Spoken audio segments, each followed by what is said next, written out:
This one, it really doesn't surprise me when you look at when I think probably the fan base here didn't understand how dire the cap situation was. When you're talking about cutting Kevin Byard, that's not a guy that's been missing time. That's not Bud Dupree, who's missed time, hasn't played real well, overpaid. Kevin Byard is worth every penny that they're paying him. He's a great player. He goes beyond just what he does on the field. He's the leader.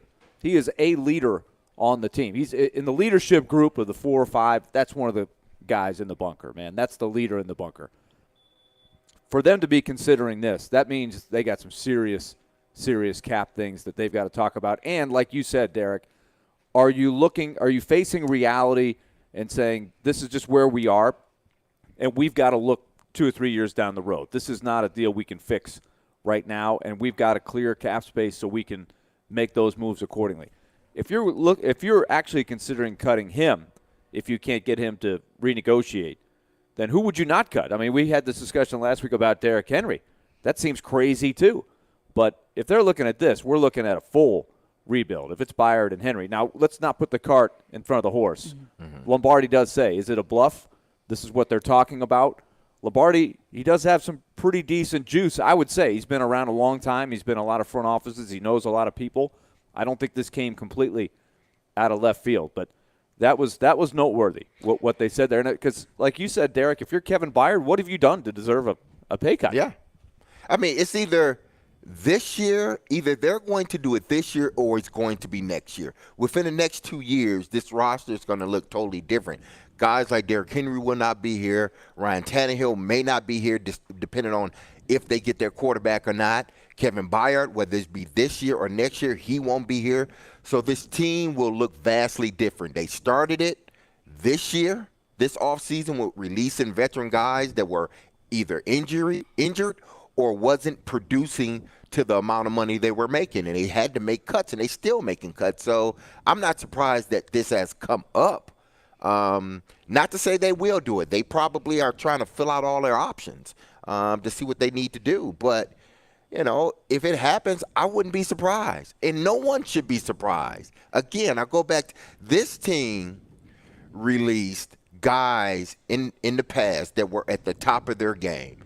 They got rid of Eddie George, who was a staple, who was the face of the franchise. When he could no longer produce at that level, they got rid of him. Steve McNair, when they felt they need to move on, they got rid of him. Don't think that just because management has changed a little bit, Amy was around when her father was doing all this. She understands the business side, that she may have to move on from some guys that are popular. And it's going to happen whether it be this year or next year. But are these going to be Amy moves?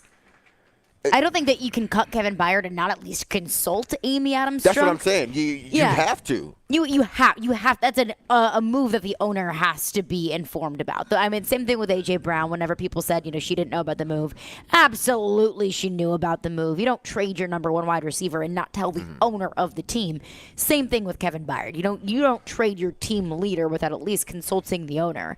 But with some of these moves, it always goes back to, okay, well, who's really calling the shots? Because just looking at some of the free agent moves, those are Vrabel and Rand Carthon moves. Those aren't Amy Adams Strunk looking out and saying, oh, I think I like Andre Dillard, the backup left tackle from Philadelphia. So I do wonder how involved Amy Adams Strunk is in this process and how much of it is money motivated. Kevin Byard's got the second highest cap hit on the team behind your starting quarterback. So how much of that is her looking at it like we have to cut the pennies wherever we cut them? It's all money. It's all money driven. And it's not a position usually that you pay huge money to. No. But he's a special guy. He's a special guy. He's going to be 30. He will be in his age 30 season, so that's another factor is how long can you expect top-level play when a guy hits that age. Again, we're talking about Kevin Byard here. He's a special guy. So special. I understand the conversation. If the conversation is, hey, Kevin, if you really want to play here for another 2, 3, 4 seasons, let's talk. I don't think that that's wrong at all. That.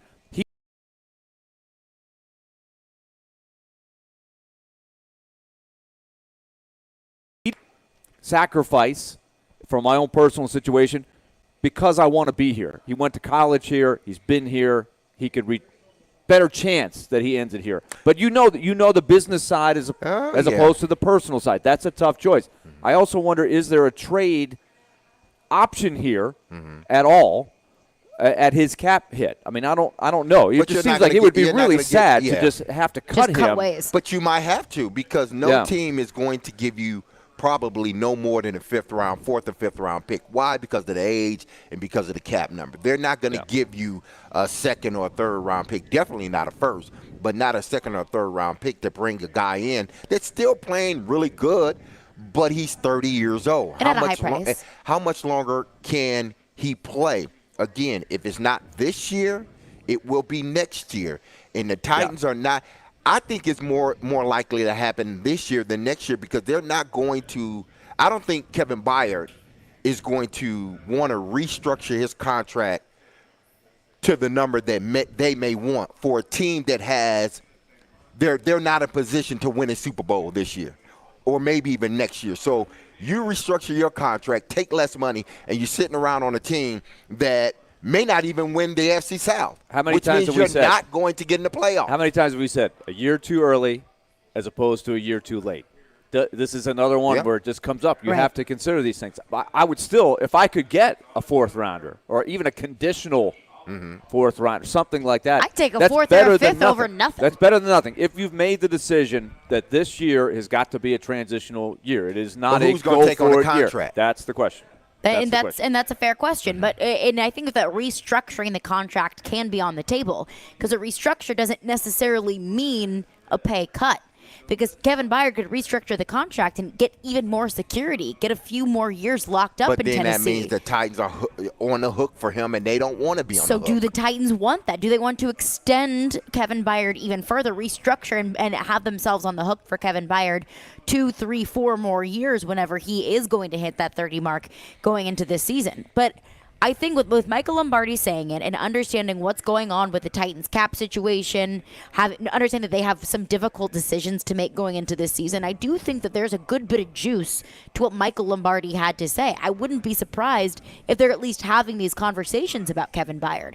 But it's the same thing about Derrick Henry. How serious is it really? Is it just, hey, let's dip our toes in the water, let's do our due diligence, or is it really you have to take a pay cut or you are on your way out? That's what I don't know, to the extent of what Michael Lombardi is saying is true. But I do think that there's a little bit of juice to it, because Michael Lombardi is a former general manager in the league. He has some skins on the wall. 615-737-1025 is our phone number. We'll continue to get your thoughts, your calls, your texts on that. And coming up next, let's look at the numbers. Let's break down the contract. How would this really benefit the Titans? Is it even worth it? Does it even make sense to cut Kevin Byard and move on from Kevin Byard? We'll get into all of that coming up next. Caroline, Willy, Dmase, we're out here at the Rusty Nail in Hermitage, 102.5, 106.3 The Game.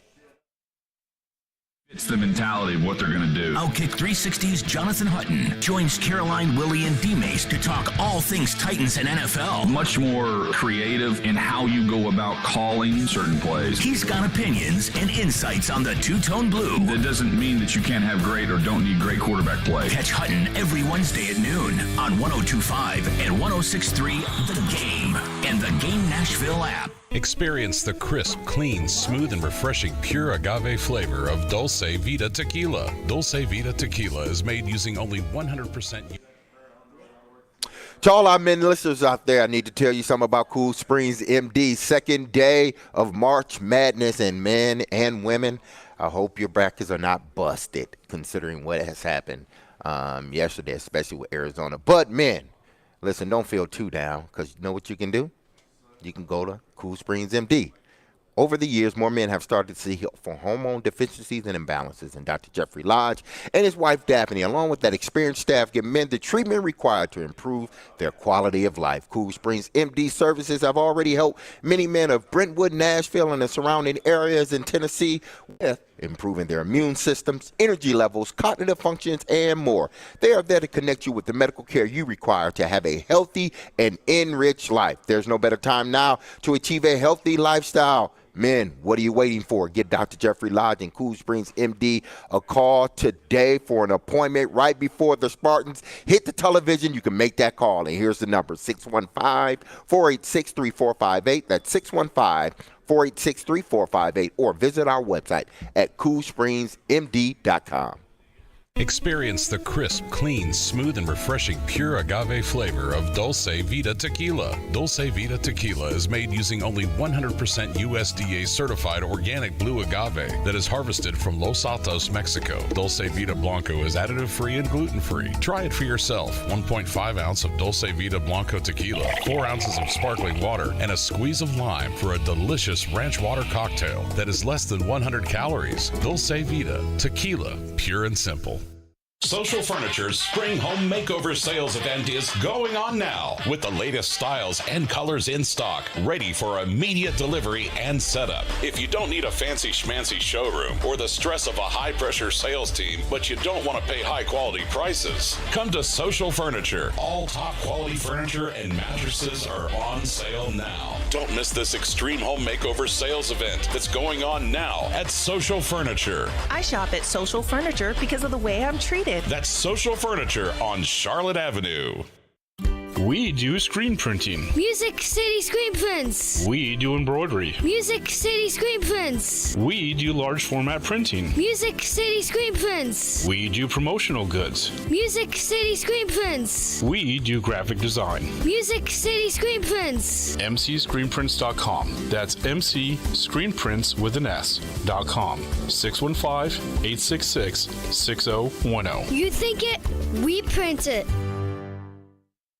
All of us at Cromwell Media, who owns this radio station, are recognizing two special teammates this month. Andrea Kamer is celebrating her 16th year as our corporate business manager. It's no secret, Andrea is the glue that holds everything together around here. And we're saluting Caroline Fenton, one of our stellar co-hosts of the midday show on 102.5, 106.3 The Game, as she wraps up her second year with us. Andrea and Caroline, you are what makes this a special place to work. Want to join our team? Send us a note at together@cromwellmedia.com. Want to weigh in on the conversation? It's a brain booster. Slide into our DMs. Or just text or call at 615-737-1025. Our phone line is driven by WilsonCountyHyundai.com. Having some fun in the midday.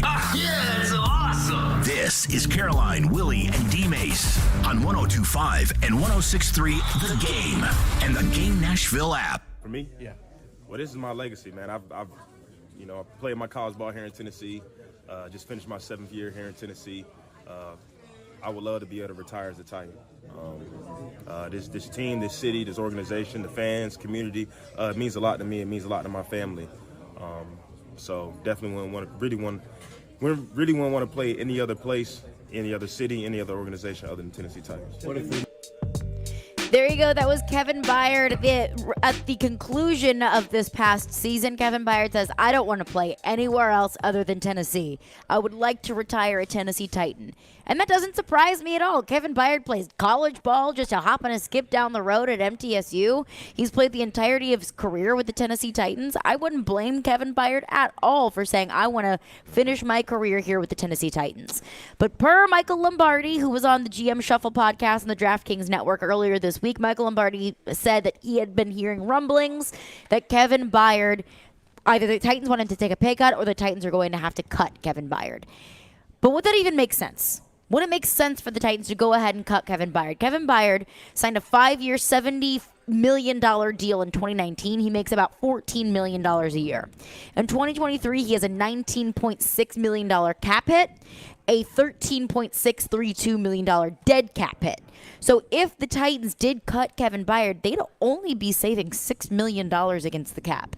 And that is so not worth it to me to cut Kevin Byard to save $6 million. I mean, Kevin Byard is worth way more than $6 million to your football club. But if they wait until June 1st, it's a $5.5 million cap hit, and they save $14 million against the cap. That's a different story. So they could wait it. They could wait it out. They could wait. Mm-hmm. So. Yeah, I mean, Kevin said all the right things. Every player that plays at an organization that is a integral part in what they have done on the field, they're going to say that. But the reality is,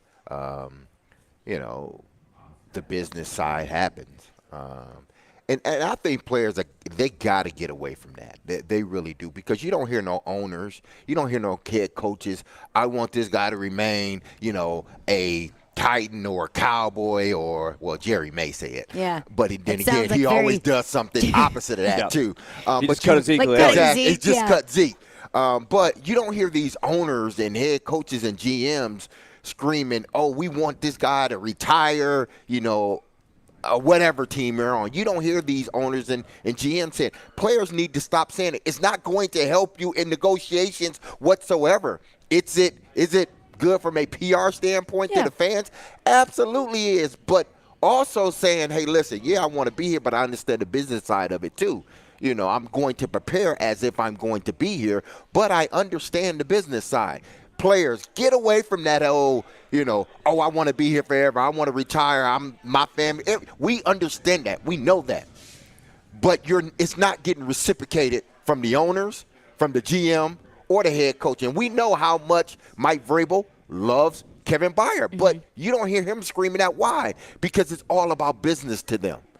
They may like you, but when that time comes that they got to choose between a contract and keeping you, and if that contract is a little bit more than what they're willing to pay, and you don't want to take a pay cut, then I'm sorry, I like you, but we got to move in another direction. So players, get away from that. You don't hear basketball players screaming it. You don't hear baseball players screaming that because they understand the business side of it. We've talked about this so many times in so many different sports. Freddie Freeman comes to mind with the Braves. That was a whole saga. That whole thing. And remember, he went back to Atlanta. It was this, emotional. He was crying, and the Dodgers were like, "Dude, you play for our team now. Exactly. It's over. They didn't want you. We wanted you more than they did. You're a Dodger." It's such a tough thing for some of these guys. So here's what I would want to know if I'm Kevin Byard, because I take him at his word. I think he wants to stay here, but he's looking at the choices. So he's got to – I don't know what they're offering, right? When you say take a pay cut, are we saying you're going from $19 million down to $6 million? Are you going from $19 million down to $3 million? Like, what are the options? How would we do this?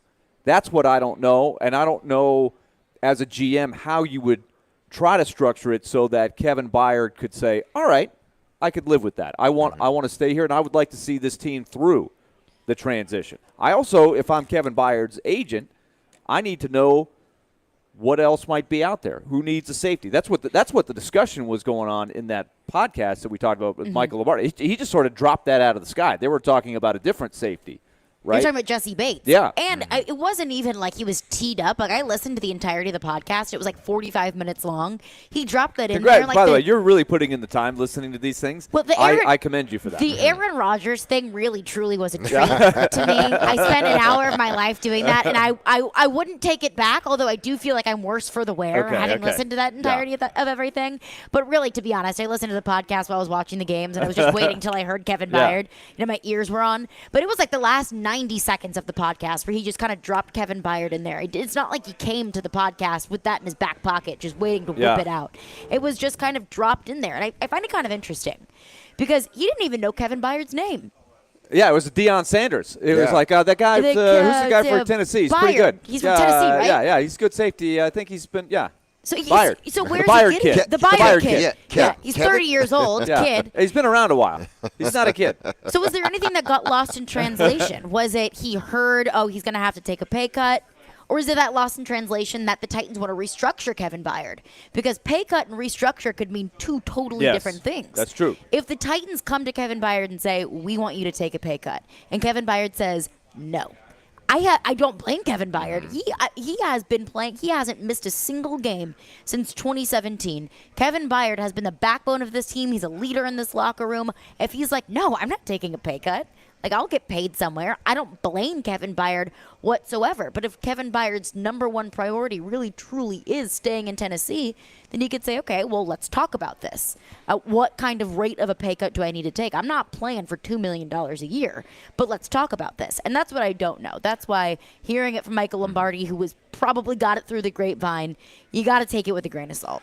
I mean, obviously, I don't think it would be. What is he making? What is he scheduled to make? $14 million or 19 against the cap. Yeah, so 13.6 base 13.6 over the next 2 years. For the next 4 years. For the next 2 years, 13.6 a year for the next 2 years. Yeah. So I can see the Titans saying, It's because it's not going to be a restructure because they don't want it. With a restructure, you continue to kick money down the street. Didn't they already do it once? Yeah, they've done it once, and they had to pay him.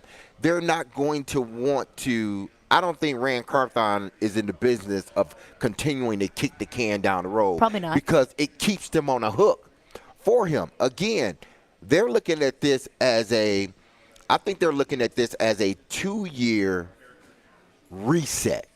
And when they enter that new stadium, they want to have their team that has the ability to win a Super Bowl, not get into the playoffs, but to win a Super Bowl. It starts this offseason. So, to me, this is a 2-year process. Whether they do it this year or next year, I don't think they're going to restructure so they're on the hook for the next 3 years. No, they're looking to move away and get younger and better. And I don't think these guys that have been here 7, 8, 9 years, they're a part of the plan moving forward. They're trying to segue themselves out of it. It was easy to do it with Taylor Lewan because he was injured. Right. It was easy to do it with Bud Dupree because he was injured. Zach Cunningham, he was injured, and he wasn't their guy. So it was easier to move on from those guys and some of the offensive linemen.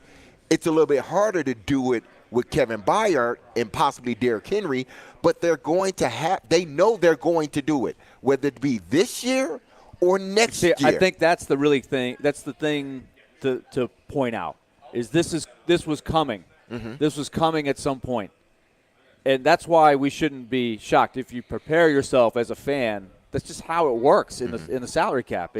It's unfortunate, but that's the truth. I think that's the thing to keep in mind. So whether Lombardi has all the info, just a little bit of the info, when you go down, if Rand Carthon is a new GM, comes in, he looks at the whole docket. Here are all the contracts. Here's the cap hits. He probably takes a red marker because he has the ability to do this. He didn't sign anybody these contracts, right? He's coming in going, all right, Bud Dupree, red circle. Got to address that one. Taylor Lewan, red circle right here. And on down. Like, here are the guys that they're getting to that age. Here's what they make. That's a little high. He's got the objective ability to say, look, I'm not connected to these guys as much. Here are the contracts I see that we probably need to look at. And Byard has probably got a red circle. Yeah. He probably does, as great as he is. And Mike Vrabel was going, whoa. Byard? You know, from a player, from a coach to player, wait a minute.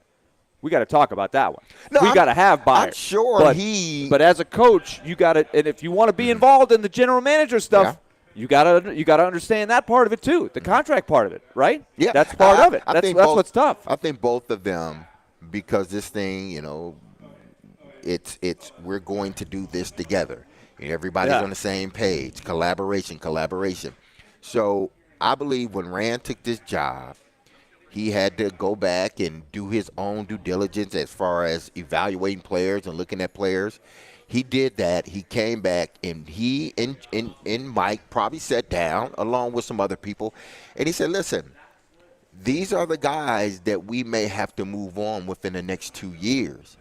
And Vrabel probably looked at that and said, yeah, you're right. It may be some hard choices, but as a head coach and GM, you got to make decisions for the future, not necessarily for the now. For the now, yeah, keep Kevin Byard. He's a great player. Yeah. He's been great for this organization, great in the community. Keep Kevin Byard.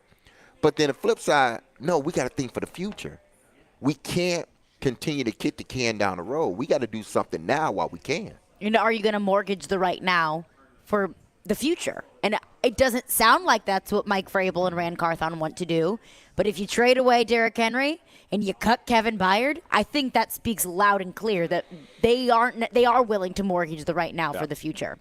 But I feel like based off of some of the moves that the Titans have made so far, I feel like I'm getting kind of a message from Rand Carthon and Mike Vrabel about what their priorities are. What would the message be if the Titans do decide to cut Kevin Byard? What would the message be to the fans? What would the message be to the locker room? And what would the message be to the rest of the league? We'll get into that coming up next. And, of course, your thoughts on all of this, 615-737-1025. Caroline, Willy, Dmase, 102.5, 106 for the game. Hey, this is Matt Duchene, and this is Smashville. Running down the left side with Duchesne. Duchesne scores! Matt Duchesne with the overtime winner. You're listening to the flagship of the Nashville Predators Radio Network, ESPN 1025 The Game. Middle Tennessee, you can count on an award-winning service team for all your home maintenance and improvement needs. Lee Company, we're A+ rated with the Better Business Bureau and trusted by thousands of homeowners in our community. Our team is ready to assist with all your home maintenance projects, heating and air conditioning, plumbing, electrical, appliance service, and more. Experience the convenience of calling one phone number for all your home maintenance needs. Call Lee Company today at 615-567-1000 or visit leecompany.com. What if you could be credit card debt-free in 10 days and save as much as $1,000 a month? Loan Pronto's all-new Express Equity Line of Credit program is just what you need. Hey, Willy Donick here. You don't have to do a full home refi. You can tap a small portion of the equity you have and enjoy a super low monthly payment. With Loan Pronto's Express Equity Credit Line, you can close in 7 to 10 days. And a $50,000 loan would only cost you around $400 a month. Use that money to pay off high-interest credit cards or do a home improvement. You can access up to 90% of your home's equity, and 9 out of 10 homeowners won't even need an appraisal. Even if you did a total refi recently or just bought your home, you can tap the equity with this fast, easy program. Stop the madness and say no to 24% interest fees. Call Loan Pronto today. 615-499-5780. That's 615-499-5780 or go to loanpronto.com. Equal housing lender, NMLS 166-1781, subject to lender approval. If you compare a diamond from Genesis Diamonds to one you find somewhere else, one thing will always stand out. The Genesis diamond is, well, prettier and more brilliant. We will show you why our diamond's light performance is significantly greater than things you can get elsewhere. Genesis Diamonds Vice President David Cooper. Not just because of the color and the clarity, but because of things a certificate can't tell you. Because of the characteristics, the personality, the material. It's the extra step in quality control that comes from an owner obsessed with perfection. Our owner is incredibly picky when he buys diamonds, searching through hundreds just to get a handful. You will not see diamonds that have the fire at your average mall store or chain store or smaller independent because they don't have the access worldwide like Genesis Diamonds does. Our diamond's light performance, character, and explosive brilliance is bar none the best your money can buy. Don't compromise with a diamond that just looks good on paper. Get a diamond that reflects your love in the best light possible. This diamond has to be spectacular. Genesis Diamonds, Green Hills and Cool Springs. When you want live and local. If they were just better at the offensive line. You can be a contender in the AFC again. They've had more winning seasons than not. 102.5 and 106.3 The Game has you covered. Looking for some national programming? Why do I want to get a running back like that 5 more years? The AFC now is so deep at quarterback. Check out 94.9 The Fan. Nashville's home for all things sports is 102.5 and 106.3 The Game and 94.9 The Fan. What's up, Nashville? This is Stephen A. Smith. You're listening to Nashville's best sports talk, ESPN 102.5 The Game. So, and Jesse Bates is a good player, but to me, I think when, Byard, the kid at Tennessee, right? Kevin Byard, he's really a good player. They're trying to get him to take a pay cut. So when I sign Bates, if he doesn't take a pay cut, they're going to cut him. So if I sign Bates, do I go after I would rather have Byard than Bates. I think he's really a good player. So you got to kind of play that around a little bit. You got to wait. Oh, Kevin Byard. Wow, that's an interesting one because he's a former All-Pro. He's a heck of a player. He's a really good player, but they're trying to get him to take a pay cut. He doesn't want to do it. Now, this is where the rubber meets the road. Who's, they bluffing? Are they not bluffing?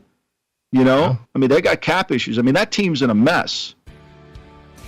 There you go. That was Michael Lombardi. Said, Byard, that one kid in Tennessee, just a 30-year-old man that's been playing man in the with league. kids and a family. He's been playing the league for like 6 years. But that one kid in Tennessee. Hey, we're live out here at the Rusty Nail for the second day of the opening round of the tournament. Enjoy $3 two-lane beer drafts while watching some hoops during a St. Patrick's Day celebration. The Rusty Nail is located in Hermitage at 4054 Andrew Jackson Way and provides a great local atmosphere with a large or outdoor patio and volleyball courts. We've got great drinks, great food, especially the wings. The people out here are great, so make sure to come out to the Rusty Nail to come hang out and watch the games. It's just off of I-40. It's very close to the Super airport. close. If you're in the Hermitage area, it's very easy to get to. Come on by. Great place to hang. They even have Miss Pac-Man, which is always good. Between games, drop a quarter. I don't even know does it cost you a quarter anymore? I don't even know. I used to have to bring a pocket full of quarters, just pop in. Did you bring it this time?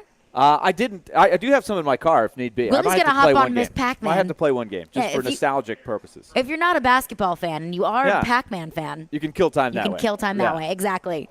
So Michael Lombardi's saying that he's hearing that the Titans either want Kevin Byard to take a pay cut or they're going to cut him. Jared always told me that Floyd always told him this, that you cut a guy for 4 reasons. One of 4 reasons at least. Bad player, bad guy, too expensive, too hurt. Well, Kevin Byard isn't one of the first 2. He's not a bad player, and he's not a bad guy. Not only is he not a bad guy, he's probably one of the greatest guys in that locker room, if not the best guy in the locker room. He is the Tennessee Titans. Whatever culture that Mike Vrabel wants to instill in this team, Kevin Byard is that. 2 injured. Never. Not that. No. He hasn't missed a single game since he became a full-time starter in 2017. Played 17 games this year, 17 games last year, 16 in 2020, 16 in 2019, 16 in 2018. I mean, Kevin Byard does not miss games. Too expensive, that might be the case. Yeah, and there's, there's not many roads around that, situation. It's either, we redo the deal to make it more cap friendly for the team, or we have to release you or trade you. Those are the only 2, 3 ways or 3 roads around that. Because he has been a really good player for this organization. He has been really good in the community. But, as you start to get a little older, those things start to matter a little bit less. It's about the bottom line. Do they like Kevin Byard as a person? Absolutely. But do they like him as a player at that price? Absolutely not. Not to say that they think he's a bad player, but they know eventually, because of the situation they're in, the road that they're getting ready to travel down, and they're pivoting out of that old regime into a new regime, knowing that they got to reset this thing. They got to get guys that they like at a much reduced price. And if we can't reduce that price, then we may have to look other places to, for individuals. And, in this case, it's Kevin Byard. It may be Derrick Henry this year or next year. It may be Ryan Tannehill next year. But eventually, we've seen the writing on the wall. Now, we can attribute some of it to guys being injured, and that's correct. But, they still had to move on from guys that were eating up a bulk of their cap, but they were not getting the production. And that makes sense. Yeah. If you are taking up a good bit of the cap and we're not getting a lot from you, you can't be on this team anymore. Yeah. I mean, that's just that's an obvious one. A la Bud Dupree, Taylor Lewan, those are obvious cuts. See, that's the tough thing about Kevin Byard. And that's the tough thing about being a GM in this league is you're not just making the obvious moves. Sometimes you have to make the hard ones. But if the Titans do decide to move on from Kevin Byard, what does that say to everyone else in the locker room? You're Rebuild. expendable. Rebuild. Yeah. Rebuilding. We are headed down, another road. We are like Star Trek. We're headed to the final frontier, another frontier. We're going this way, and we decide to, go another way. But I mean, for the younger guys that are under contract, guys that they want to get under contract, i.e. Jeffrey Simmons. They got to look at this as, this team needs to find a way to rebuild this roster very quickly. And do I want to be a part of this? I'm just really talking about Jeffrey Simmons. Do I want to be a part of this moving forward? Because there may be some years, this year and possibly next year, where this team is not looking as good. And, Jeffrey Simmons is looking around the locker room like, man, this is what I signed up for. But even with that, I just think if you see the bigger picture, I guess I'm sort of fighting for Jeffrey to stay in a sense. Oh, of course. If you see the bigger picture and you trust Rand Carthon and Mike Vrabel, then you see what they're doing they're doing it for the betterment of the team moving forward. We might have some temporary pain, but in the long run, when we move into that new stadium and all this other stuff, we will be a much better team for it. No question. And here's the other thing that we've been kicking around is what level of, quote, pay cut. Pay cut could mean a lot of different things, as you said, Caroline. And there's a lot of different options you have in the cap. But let's put it in perspective. Kevin Byard, his cap hit for the upcoming season is $19.623 million. Where does that rank among safeties? I actually have it pulled up here. I was asking it as a quiz, but if you have got it in front of you, if you've studied this, then you should get marked. So where do you think it ranks, Derek? Among safeties. Among safeties, that's free and strong. Well, all safeties, yeah. He's a. I would say it ranks. What is it? 19. 19.6 against the cap. It has to be in the top 3. It's number 1. It is the highest cap hit. So that could be all they're talking about. It could be, Kevin, look, you're great, you're 30, but we got to bring this down to where we think you are. Number 2 is Harrison Smith just below him. Another guy that's been around a long time is really good. Justin Simmons, Denver, 18.1. Jamal Adams, the first, is the highest strong safety on the list, 18.1. And Diggs from Seattle is right there. So the 2 Seattle safeties are both around 18. That's interesting. Had to pay 2 safeties that much. So, I can see it. It's obvious if you're Rand Carthon, right? When you walk in there and you see that, you're like, oh, you may have to do something about that. If you're taking all the emotions out of it, what you know about Kevin Byard out of it, and just saying from a numbers standpoint, how much do we want to pay our safety, who's 30 years old? You want to try to knock that number down if you can, one way or another. And so there's different ways to do that. That's the question is, what are the options being presented to Kevin Byard? I don't think they're just going to kick him to the street unless they absolutely have to. And it gets really nasty. But can they talk through this and find a solution? That's really my question. And I don't know how much of this is true. I mean, this could have been Michael Lombardi heard something, and then he it was a game of telephone that turned into this.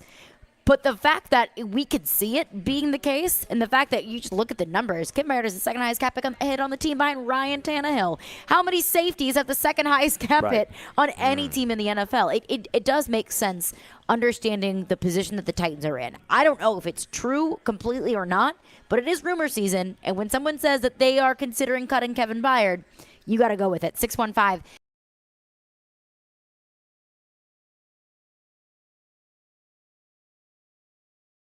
Brackets are busted. We'll get into that coming up next. Caroline, Willy, Dmase, 102.5, 106.3 The Game. The college football season never stops.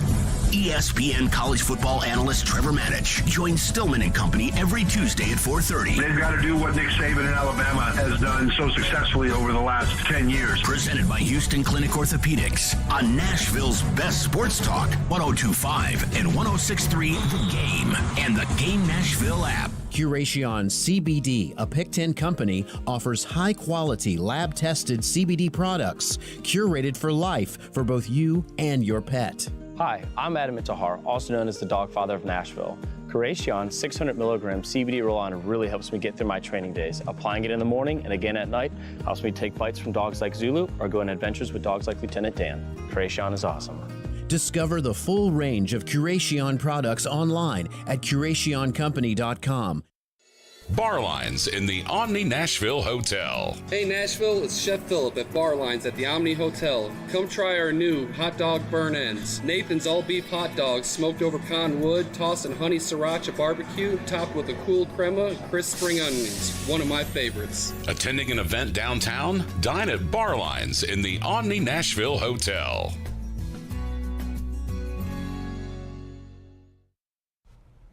Hey, it's Joe Rexford here for FanDuel Sportsbook, folks. This March, take your first shot at college hoops with FanDuel Sportsbook and get 10 times your first bet amount in bonus bets. That's up to $200. That's right. All you got to do is bet $20 on the bracket, and you'll land $200 in bonus bets, win or lose. That's $200 you can spend betting everything from money line, point spreads. You know that 5 versus 12 matchup. Oh, man, people love the 12s, right? Now, this is all on an app that's safe, secure, super easy to use, and the ease of use is very important to me, folks. Take it from me. There's no better place to bet the tournament than FanDuel Sportsbook. So sign up today by going to FanDuel.com/Joe102 and make every moment more with FanDuel all tournament long. You must be 21 or older and present in Tennessee. First online real money wager only. $10 deposit required. Refund issued as now withdrawable bonus bets that expire in 14 days. Restrictions apply. See full terms at FanDuel.com/sportsbook. If you have a gambling problem, call the Tennessee Red Line 800-889-9789. Finding great candidates to hire can be like, well, trying to find a needle in a haystack. Sure, you can post your job to some job board, but then all you can do is hope the right person comes along, which is why you should try ZipRecruiter for free at ZipRecruiter.com/free. ZipRecruiter doesn't depend on candidates finding you. Its powerful technology identifies people with the right experience and actively invites them to apply to your job. You get qualified candidates fast. So while other companies might deliver a lot of hay, ZipRecruiter finds you what you're looking for. The needle in the haystack. 4 out of 5 employers who post a job on ZipRecruiter get a quality candidate through the site within the first day. ZipRecruiter, the smartest way to hire. And right now, you can try ZipRecruiter for free. That's right, free. Just go to this exclusive web address, ZipRecruiter.com/free. That's ZipRecruiter.com/free. ZipRecruiter.com/free. Start your day with a cup of Joe. He's gonna think that's stupid. Wait, what? Robbie Stanley and Joe Rexrode are Robbie and Rexrode. There, that sounds better. Thank you so much. Weekdays from 6 to 9 on 102.5 and 106.3 The Game and the Game Nashville app. This is Caroline, Willy, and Dmase on 102.5 and 106.3 The Game and the Game Nashville app. Arizona needs 3 to send this thing to overtime. You don't have to jump to 3, though. Get a quick 2 if you can. 15 seconds left. Rainey, long ball. That's not it. Air ball. That's not it. Ballo tries to keep it alive. Reshot. No good. Princeton's going to keep dancing. Win this thing. Princeton's going to keep dancing. Oh, man. T's and P's to anybody who had Arizona in their Final Four. T's and P's. Who are you talking about? Princeton. Who are you talking about? Willie, I seem to remember a certain somebody on this team who had Arizona going to the Final Four. That was me. I had Arizona. Willie. Good grief. I had the worst day you could possibly have yesterday. I've had some bad first days in the brackets. That was the worst I've ever had yesterday. I don't think you're alone in that. I lost a ton. I saw a stat today, I believe it was via like the March Madness Twitter account, that 0.12% of brackets are perfect. And that's after just day one. I know Arizona probably busted a lot of brackets. West Virginia. Poor Virginia. They sold their souls to win a national title a few years ago, and they've just been gotten so unlucky the last few years. What a weird list of things. Like lose to a 16, win the national tournament gets canceled, miss the tournament, and then out in the first round. It's a really strange run, but they have a ring in there, so their fans have something. They take that, but I don't know what they were thinking on that last play where the Furman play, if you didn't see it yesterday, Furman was behind the whole game. They make a steal. They come down and hit a prayer for a 3 to go ahead. It was an incredible turn of events. But good for that's what the tournament's all about. That's why what's you fun. like it. That's what's fun. How's your bracket looking, Dmase? Amongst us, all of us at 102.5, I'm number one. Okay. And you did. I'm number one. You did throw down the gauntlet before. You said, I plan on winning this thing. I plan on winning. When the invite came out. Absolutely. Teammate said, I'm in, and I'm going to win it. You can call it arrogance. You can call it whatever. I call it the way winners think. It's not arrogance if it's true. And absolutely. It's winning thoughts right there. Well, T's and P's to your bracket, Willie. I know that you were crunching the numbers. You and Joe Rexrode both. 2 of our resident basketball extraordinaires. And they already got their bracket busted. Hey, like my man. I was called on the text chain from Mr. Stillman, the basketball Benny. Yes. Yes. And basketball Benny is bringing up the rear right now. along with Rex Road. Hey, sometimes you have too many analytics. I think too much knowledge in the head sometimes. That's what it is. Like my man Mateen Cleave say, keep your mind right, keep your grind tight, keep your mind right. My grind is tight and my mind is right for my Spartans. Let's go. The Spartans are in action right now, and it's a pretty good battle with USC. Xavier up 16-7 over Kennesaw State. Kennesaw State, I can remember when they were just turning D1 and they were in the A-Sun with Belmont and Lipscomb for a while, so they've come a long way since then. You know, Kennesaw State's right outside of Atlanta. It's got some good things going for it. It's a pretty decent athletic program. They have a good baseball team, too. They do have a good baseball team. So we'll see how they do against Xavier. Coming up here pretty soon, Cal Santa Barbara against Baylor, and then VCU St. Mary's, Vermont Marquette. Those are the earlier games coming up here today. But I know Derek's got one eye on the Michigan State USC game. Michigan State got off to a good start. Up over here soon. USC chipping away. It's 28-25 Sparties. I will say, I watched the Tennessee game last night, and Dmase and I were talking about this yesterday. We were picking the games, and we talked about the reputation that Rick Barnes has that I know frustrates Tennessee fans, that he has that reputation. But I've said, look, don't be frustrated with the reputation. The reputation is fair.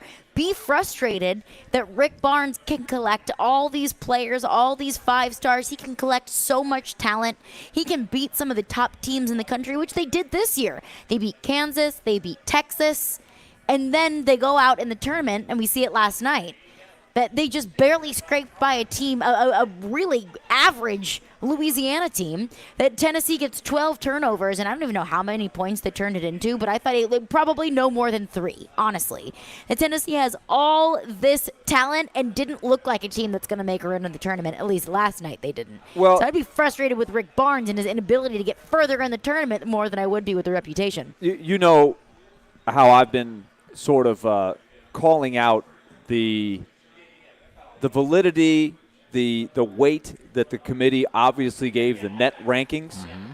And, you know, I like analytics. I'm big into analytics. You guys know me, but I just think they've overlooked at it. And one of the things that a lot of people point out is Tennessee, even though they lost 7 out of the last 12, they lost their point guard, really sagged at the end of the season, still got a 4 seed because their net ranking stayed so high. I don't know why. I mean, the numbers are the numbers, right? They maintained a high efficiency. I don't know what goes all into this formula, but it's taken so heavily. So I think a lot of people did not think Tennessee deserved to stay on the 4 line. And I would tell you that the way they played last night, if they were playing, let's say they had to play Penn State, who absolutely crushed a really good Texas A&M team that I think was better than Tennessee at the end of the year. Oh, quite a bit better. A&M? Should have been seen higher than Kentucky or Tennessee. In my mind, they're just better. Mm-hmm. But Penn State playing really tough. They ripped Texas A&M last night. If Tennessee were playing a better opponent last night, they were very, very beatable. Very, very beatable. I didn't think Louisiana was that good. Well, A&M is not – they're not a good shooting team. They were against Vanderbilt, unfortunately, for Vanderbilt. Absolutely. One day. They hit everything. They hit like 10 for 19 in the first half from 3. And they couldn't hit broadside of the barn last night. They were terrible. They're not a good shooting team from the three-point arc from outside. Tennessee's problem is this. They cannot create off the dribble. They have a hard time. Now, what may end up winning them more games, even though I think I have them losing in this round at Duke, I do. But the only thing that can help them moving forward is their defense. They play stifling defense. They do. That's one thing that, if you're a Tennessee fan, you should hold on to. But without Ziegler, they cannot create off the dribble. Nobody has the quickness and the ability to penetrate off the dribble like Ziegler did. And right now they're having a hard time, one, spacing because they can't do that, and they have a hard time shooting from the outside. Well, not necessarily shoot from the outside, but creating and being able to dish out. And that's kind of been the big bugaboo for Tennessee is they have great defenses, and this year is no exception. I would not be I'm willing to defend the take that I think Tennessee has the best defense in college basketball. And the numbers back that up. The Ken Pom, the efficiency, they've gone from number 1 to number 2. So, but they've stayed up at that level every night. Their defense is going to give them a chance to win. Always. But the question is Tennessee going to be able to put the ball through the hoop? Yeah. Last Especially night, without they weren't Ziegler, able to the do creator. that. Ziegler's a creator. He gets Exactly. and they don't have him, so that makes it even tougher for them. And especially when they had to put Vescovi on the bench for a good bit of the first half last night. I mean, that team just had zero offensive firepower. And that is ultimately, I think, is what is going to be their demise. Is they can play stifling defense, but they just can't create offense. And last night, if I'm a Tennessee fan, didn't make me feel any more encouraged about taking on Duke, who just absolutely blew Oral Roberts out. And I know Oral Roberts yesterday was kind of like that sexy Cinderella to choose, like, oh, is it this Oral Roberts team going to be able to upset this young Duke team? But Duke looked really good yesterday. And things can change game to game, but it doesn't make me feel encouraged about Tennessee's chances going any further than Duke. Yeah, and Duke is playing their best ball of the year. And we know that can be a little deceiving because you can be – I thought Texas A&M was playing great down the stretch and on into – they had a really good SEC tournament, and then they just laid an egg last night. So who knows, what can happen in situations like that. But Duke does seem like they're really found themselves. They down the stretch played really well. For a while early on in the season, they were really struggling to win on the road. They lost, I think, their first – first 6 ACC road games. They were 0-6 on the road. Then all of a sudden they hit their stride and didn't lose down the stretch. Now the thing that gives, I think, a chance for Tennessee is the ACC is just not what it was. It's a weak league. It's a weak league, top heavy, and I think Tennessee will be the more battle tested of the teams. So I give Tennessee a shot. Like, I don't know what the line is. Is there a line out there? Like, on Ken Pom, and I don't know how they do when they do their numbers, they project Tennessee as the favorite in this game, which might surprise some people. Yeah, and it surprises me. Surprises me. But I don't know what the actual line is or if there is a line out on the game tomorrow. It is Duke -2. Duke -2. Okay, so it's a close spread. It's a very close spread no matter which way you look at it. And Duke, their best player is a freshman. Tennessee's got a veteran team. I think, Filipowski, the 7-footer, that's the key guy that you got to handle if you're playing Duke. Tennessee's got some size defensively to make it tough on him. So it'll be a good game. It'll be a good game. I'm not counting Tennessee out at all, but I just think Tennessee's got to find ways to score. 100%. Yeah. And if I'm betting on this game, I'm probably taking Duke -2 right now. You think so? I wouldn't be surprised if Tennessee won that game, though, because that's how astonishing Tennessee is to me sometimes. They can play down to their opponents like Louisiana last night and then play their best basketball of the season against Duke. I would still take Duke -2 because I didn't see anything I liked very much last night from Tennessee, but it could be very interesting. Tennessee always finds a way to make things interesting. 615-737-1025 is our phone number. Boy, oh boy, we're Tennessee Titans fans mad yesterday. And I don't really know why. We'll get into that coming up next. Caroline, Willy, Dmase, 102.5, 106.3 The Game. All the big plays. For the win! Yes! Vanderbilt wins it! All the big stories. Quarterback carousel. What the Titans decide to do at the quarterback position. All in one place. We are Nashville's best sports talk. 102.5 and 106.3. 10% chance of making the playoffs. Checkered flag is in the team air. with incredible talent. Every team in the league. The Game. And the Game Nashville app. ElectronicExpress.com. We make it happen.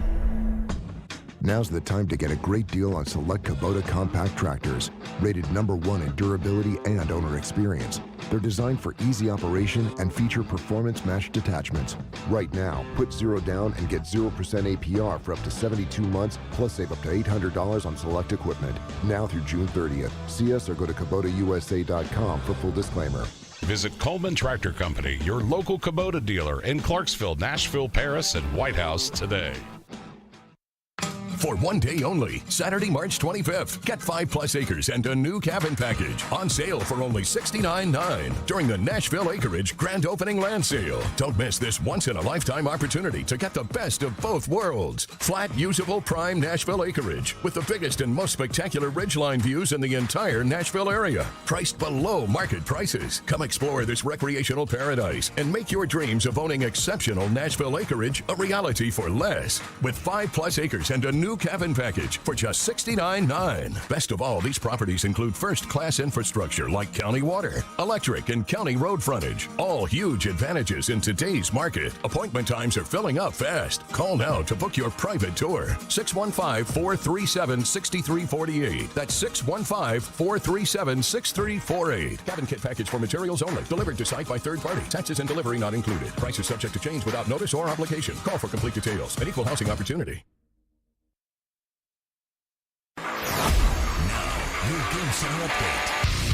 Survive and Advance is the name of the game, and the Tennessee Volunteers were one of the teams who did after a 58-55 win over Louisiana in the first round of the tournament. Some other teams didn't have the same outcome. Furman pulls the upset over Virginia, and the 15-seed Princeton beats the 2-seed Arizona. The Nashville Predators, after a long road trip back in Nashville last night, and fell to the Blackhawks 2-1. Here was John Hines after the game. No, I mean, we had some really good looks. Obviously, a couple breakaways, 2-on-1s, penalty shot, and had some other looks that didn't go in. But I think in general, to recap it, I thought in the second period we were really perimeter offensively. We didn't win a lot of puck battles. We were light on the puck. It was a lot of one and done. We played on the perimeter, and we didn't win battles on the perimeter to get to the inside. Vanderbilt will face Michigan at 11:40 tomorrow for the second round of the NIT. And later in the day, Tennessee will face Duke in the second round of the NCAA tournament at 1:40. This report is brought to you by the law offices of Amanda Gentry. I'm Michelle Knesvik for 102.5, 106.3 The Game. For more, follow us on Twitter at 1025 The Game or visit theGameNashville.com. Live from the Hiller Plumbing, Heating, Cooling, and Electrical Studios. WPRT-FM Pegram, WPUC HD2 Laverne. Nashville's exclusive home for the Nashville Predators. 102.5 and 106.3. A gunny performance. Do your job. And the Tigers regain the lead. The Game. A Cromwell media station. Covering your teams and the news of the day. Ladies and gentlemen. This is Caroline, Willy, and Dmase. Who is pleasant to listen to. With Caroline Fenton, Willy Donick, and former NFL wide receiver Derek Mason. You are hands down my favorite radio personality of all time. On 102.5 and 106.3 The Game and the Game Nashville app. With no further ado, Caroline, Willy, Dmase, 102.5, 106.3 The Game, and the Game Nashville app. David James, our producer, is back at the Hiller Plumbing, Heating, Cooling, and Electrical Game Studio, streaming live on Twitch, Twitter, YouTube, and Facebook Live every single day. We are live out here at the Rusty Nail in Hermitage. They've got beer specials going on all day long. I've heard the wings are delicious, and I can't wait to try them. So make sure to come out to the Rusty Nail, watch the games of the day. We all know you already took off work anyways. Yeah. It is a national holiday, so come hang out with us at the Rusty Nail. Dmase's Spartans are at halftime, 34-34, yes. Tied with USC. Are we sweating yet, Dmase? Oh, no, not at all. Never. No, come on. Never. We got Izzo. It's nothing. It's Izzo month, okay? Yeah, March is the month of Izzo. Exactly. Rick Barnes, December is his month. Ask Dmase in 30 minutes. Make sure to get those questions in for Dmase. The best question for Dmase, which is a good day for Dmase now that Michigan State is playing. Well, see, just think about what you could be asking Dmase around 12:45 or 12:50. It's going to be crunch time. Dmase could be sweating. He could be distracted. Yeah, I might. I doubt it, but I might. I'm just looking at the future, and I'm seeing a very tight game going on while Ask Dmase is happening. Calm, cool, and collected is the theme of the day for Derek Mason. The best question for Dmase will get a nice prize, and we will announce that prize in 30 minutes. So get those questions in for Dmase. Call, text 615-737-1025 is our phone number. I don't know if y'all saw this yesterday on Twitter. There were some mad Titans fans when they found out that the Titans have signed Nick Westbrook-Akine to a 1-year deal. Now, remember, the Titans could have tendered Nick Westbrook-Ikhine for $2.62 million. They decided not to. They said, you go ahead, you sow your wild oats, you go and see what the market looks like for you. And just a few days after, Nick Westbrook-Ikhine comes back to the Titans, because I don't think that there was a very nice deal on the other end for Nick Westbrook-Ikhine and the rest of the league. So Nick Westbrook-Ikhine is signed to a 1-year deal. I haven't seen the money. That's the question. It's not $2.62 million. You would think not. We can probably assume that. I don't think it's a very Nick Westbrook-Ikhine friendly deal. I think that's why we're not seeing the money. But still, they're bringing him back for a 1-year deal. I'm looking forward to seeing what it is, because to me, and I said this right at the start, when they didn't tender him, I was like, I get it, not worth 2.6, but I'd love to have him back at the right price. So. And Nick Westbrook-Ikhine, let's look at from his standpoint. He knows where he fits on this team. He knows what his role is. He knows the offense. And so if he changes teams and it's a whole new picture, a whole new formula, how does he even know he's going to make the team? Here, I think he knows I got a better shot at carving out my role. They know me. I know them. So I think it's a smart move by him, too. He probably did take a peek around and say, okay, is my phone ringing off the hook here? Is my phone blowing up in my pocket? I got 4 teams calling me? Probably not, right? And, I don't know what the market looks like for him, but it does make sense. For a wide receiver 3, 4, 5, whatever you want to put him on the depth chart, it makes sense on both sides. But I saw a whole lot of really angry Tennessee Titans fans yesterday. He stinks. He's the worst. We're tanking. Why do we continue to bring back bad players? It's a 1-year deal. I would be surprised if it's anything more than $1.25 million. It's not going to be a lot of money. They're bringing back Nick Westbrook-Ikhine because he's a depth piece for a position of need for the Titans. He knows the offense. He knows the deal. This is not going to define the Tennessee Titans in 2023, nor will it define them beyond. You're not going to win or lose the Super Bowl because you do or you don't have Nick Westbrook-Ikhine. It's a depth move. And people, they can still cut him at the training camps. So it's not. It's why are y'all getting so bent out of shape over a signing that didn't even make a blip on the screen? This was a guy that they felt that, okay, we can bring him back, but we don't want to bring him back on a number that, he can possibly, that he may want. Let him go out there and see what the market has for him. And this is the money that we are willing to pay him. And if he's willing to come back on a 1-year deal, then great. If not, then we can go in another direction. People, why are you so upset about this? Why are you getting your underwear in a bunch? It's like it's a signing for a guy that can come in if he needs to be the 3rd or 4th wide receiver, come in and catch a few balls here and there, and that's really about it. Like you said, Caroline, he ain't going. Because you sign him doesn't mean you're going to the Super Bowl or not going to the Super Bowl. His signing has nothing to do with anything moving forward. This is a depth piece, a guy that I think they like because he's not a bad receiver. He's an average receiver, and it's versatile. He's been, regardless, and I'm looking at his numbers this past year, and his numbers went down. But you know who else's numbers went down? Everybody on the offensive side of the ball. Everybody's numbers went down. Even Derrick Henry, but he still was great. He still had 59 yards. Yeah, he still had 50. Yeah. But everybody's numbers went down. So this Titans team is looking at it like, listen, we can sign him back for 1 point, whatever. He could be our 4th, if need be, our 3rd wide receiver. He's a veteran guy. He knows the offense. If anybody goes down, we can put him in. And you know what? Ryan Tannehill feels comfortable throwing him the football. Also, let's keep in mind, I'm double checking this, but he was an undrafted guy, right? He was an undrafted free agent, yeah. So you got to know your place in the universe. He's an overachiever. He's done a great job to earn this contract. Exactly. And so for him to not be tendered at 2.6, that's no sweat. He's been offered a contract to stay for a second contract. For a year. For 1 year. year. Every year he stays in the league is a victory. He's an undrafted guy. He's done a great job to get to this point. And he's a good team guy. I like having him on my team.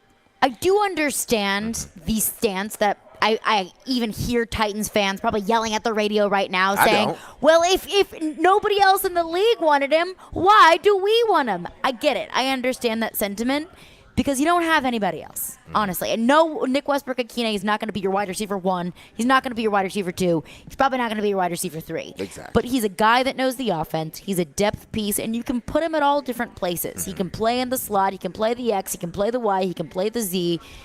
He is just a guy that you can rely on to be there if you need him. And they're not going to ask any more from him. If they asked more from him, they probably would have been more willing to pay him the $2.62 million. But given that it's a one-year deal and we don't even know the numbers, which tells me it's probably not very much, they're not going to be looking to rely on Nick Westbrook-Akine, but they're bringing him in as insurance. And that's exactly what I view him as. He's one of those guys that every team has on their roster. Every team in the National Football League. So while Titan fans are screaming, why did they sign him back? Nobody else want him. There are 31 other teams that have a Nick Westbrook-Akine on their team, and their fan base is probably saying the same thing. Right. Yeah. Well, don't you believe the organization know better than us? I would tend to, even though we argue it back and forth. Sometimes I question it. Yeah, you're right about that. But with a guy like Nick Westbrook-Akine, it's like, we signed him back to $1.5 million. Even if it's $2 million, it doesn't break their, break the bank in regards to their salary cap. Right. And again, you can end up cutting him after camp. A guy may come into camp and may wow you. And you say, you know what, this guy can play special teams and he could be our 3rd, 4th, or 5th wide receiver. So Westbrook-Akine, I know we signed you to a contract, but we may have to move on from you.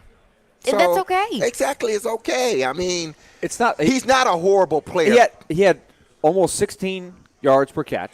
Last year.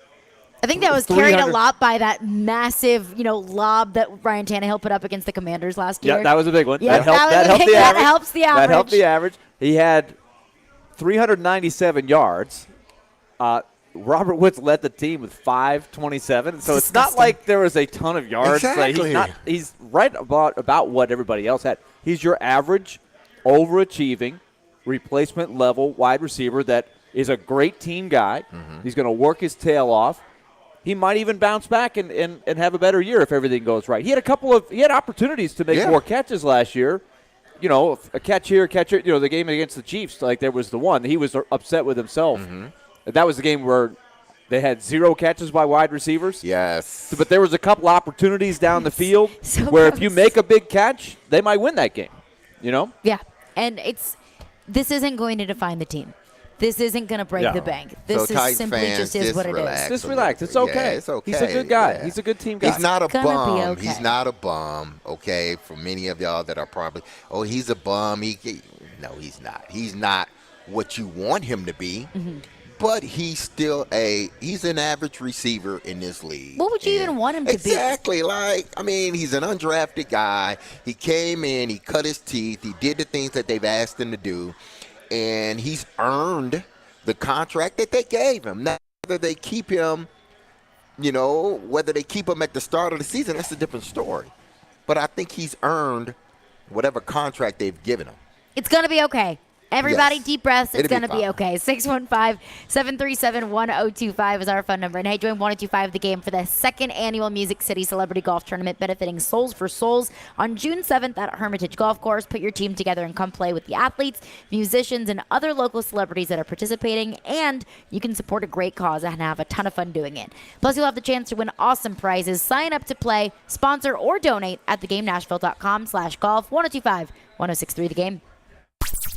The winner is... Listen all this week to Chase and Michelle for your chance to win 4-day passes to the Bourbon and Beyond Festival. It's really gearing up here, Chase. I'm excited. Oh, yeah! It's the world's largest bourbon and music festival, coming September 14th through the 17th in Louisville, Kentucky. Makes you want to dance. Yeah, I love it. Oh, let's move to it. Listen all this week for your chance to win on Chase and Michelle. I am listening. From 102.5 and 106.3 The Game. Starting this Sunday, it's the Electronic Express Famous Half Price Fair. Get incredible savings on all 4K TVs, appliances, home audio, computers and tablets, housewares, and more. Save up to 50% in every department. You'll not find a lower price anywhere. We guarantee it. The Famous Half Price Fair. It's first come, first served. Starting this Sunday, 10 a.m. at all Electronic Express locations. And get up to 3 years free financing. The Electronic Express Famous Half Price Fair starts this Sunday at 10 a.m. Hey, it's Jared for Hiller. Sometimes replacing equipment in your home can be overlooked until something breaks, but there's actually big problems that can come from outdated old vintage HVAC systems. Older systems require more maintenance and results in higher utility bills. This month during Hiller's Vintage Showdown, they're giving away a free HVAC system to the owner of the oldest unit. It's easy to enter. Just go online to happyhiller.com and submit a picture of your old unit. Everybody wins with a trade-in credit and 0% interest financing for up to 48 months on replacement. That's Hiller Plumbing, Heating, Cooling, and Electrical. Call the Happy Face Truck today.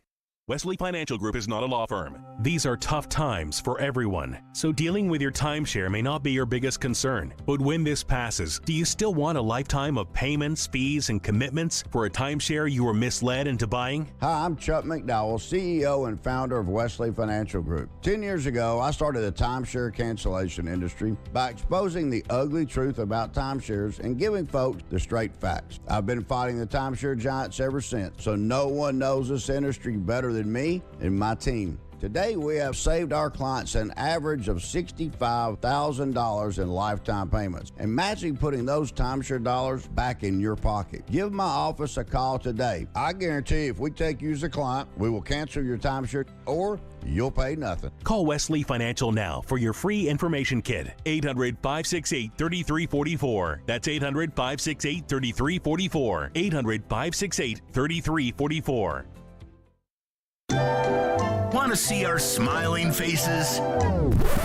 You can watch us on Twitch, Twitter, YouTube, and Facebook Live. We are good to go. Presented by Superbook Sports, voted #1 sportsbook in Vegas. Having some fun in the midday. Okay, that's really fun. This is Caroline, Willy, and Dmase. It's a good source of energy because it's live. On 102.5 and 106.3 The Game and the Game Nashville app.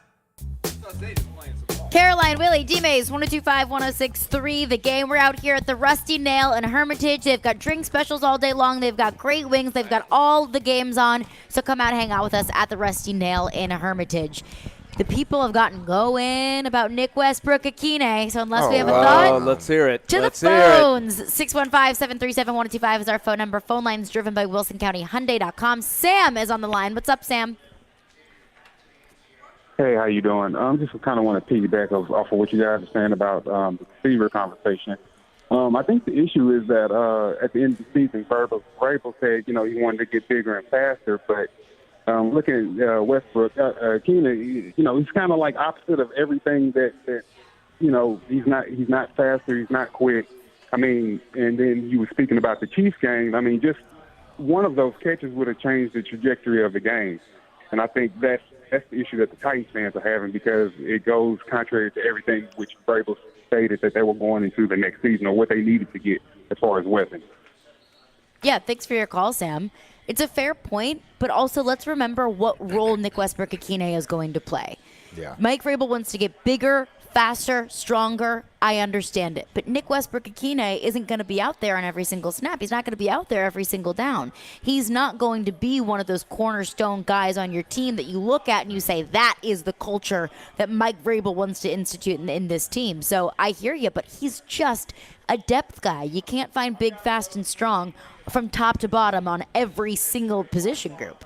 Well, he's big, and he does have good speed. But he's not one of your frontline guys. And I think he does fit the culture of what Vrabel is looking for because he's a guy that wasn't guaranteed anything. And he's worked his way to a point to he's earned whatever contract they've given him, they felt he earned it. So he is sort of that Vrabel guy in the sense of, hard-nosed, hard-working, scrappy, guy that just, works from the mud and work his way up. So he is a Vrabel guy. And people, again, like Caroline said, he's not a guy. He's a depth piece. Mm-hmm. That's all he is a depth piece. If your third wide receiver goes down and you want that offense to still go, then you bring Nick Westbrook-Akine in. If you want Nick Westbrook-Akine in for a specific play, you can bring him in. Why? Because he's a veteran guy. Ryan Tannehill trusts him. He knows the offense. End of story. But Sam's point is right on. Yeah, I mean, they've got to have more speed, et cetera, but it doesn't mean you can't have a place for Westbrook-Akine, and we have to wait and see what the whole receiver group looks like when they get it all completed, because that will be what we want to see. They do need to add some speed there. No question about it. 100% they do. And I think that's what they're going to address in the offseason. I think that's why the Titans weren't willing to spend $2.62 million on Nick Westbrook-Akine, which in the grand scheme of things is chump change. That's not a lot of money. For 400 yards per year, that's good. That's good money. That's good bang for your buck. But I think it's the Titans not signing him to that deal, not giving him that money. It shows you that, hey, you aren't going to be a huge part of this team moving forward, so we can't pay you as such. We'll pay you what we think that you deserve, or how much you are going to produce for this team. And that's no disrespect to Nick Westbrook-Akine. It's just the Titans are going to vamp up this wide receiver room, and the amount of money that they're spending on Nick Westbrook-Akine, I think, indicates that. You know why people are just in outrage? Because had they signed, say, for instance, you got Traylon Burks. If they would have signed an Odell Beckham or I'm saying, or traded for, I don't know, a DeAndre Hopkins, and then sign Nick Westbrook-Akine after that, fans wouldn't care. Fans wouldn't care. Why wouldn't they care? Because we got Odell or we got DeAndre Hopkins. So they're looking at Nick Westbrook-Akine and like, oh, we don't care. Yeah, add him to the team. He's a depth piece. It's the same thing. He's a depth piece. They just got him first, and they're going to get that guy they want next, whether it be through the draft or later on this offseason. And also, let's remember, winning free agency doesn't necessarily mean that you are going to win that season. Yeah. Remember the last time the Titans, it's not free agency, but it was a big-time trade. The Sports Center, all over everything trade for Julio Jones. How did that work out for the Tennessee Titans? Didn't he have the same amount of yards that Nick Westbrook-Akine had? I'd be shocked if he had that many. Really, honestly. It's pretty close. Exactly. It's pretty close. And that's not to say that that's going to, buyer beware every single time the Titans need to sign a wide receiver. That doesn't mean that the Titans never should go after a veteran wide receiver, either in free agency or after June 1st cuts to trade for one. That's not the case. But it is, I think, an example of those big-time marquee moves, those big-time players that have been in the league for a long time, like the Julio Jones or the Adrian Petersons, they don't always pay off. Just because you win the day, just because you win the news cycle, doesn't mean that player is going to win games for you. A little report here. Kennesaw State is taking the lead over Xavier, representing the A-Sun. Remember, Liberty has won some games in this tournament. They've done well in the past. Kennesaw State, same league. This is where Lipscomb is. Lipscomb had a good year in the A-Sun. This is the representative. They've just taken the lead over Xavier with 5 minutes to go in the first half. All right, and Michigan State just tipped off in the second half. Oh, Dmase is locked in now. Dmase is dialed in. They up 2. 36-34, Michigan State. They're moving and grooving. Sweating yet, Dmase? Nah, I'm never sweating. You shouldn't. Never sweating. This is Spartans. Come on. Back to your phones. Phone lines driven by WilsonCountyHunter.com. Jell texts in with a bunch of tomato emojis. Says, I'm throwing tomatoes at the Nick Westbrook-Akine signing, and same goes for Brewer. Tell Nick Westbrook-Akine to put on some weight and play tight end. Ooh, good. Who said that? Harsh. Jael. Joe, you get out there and play football, okay? See, this is what I don't like. Now you're going to get me all right. I'm trying to watch my Spartans. and now you get me riled with some asinine stuff like He's throwing tomatoes? It's like, man, I ain't even talking about the tomatoes.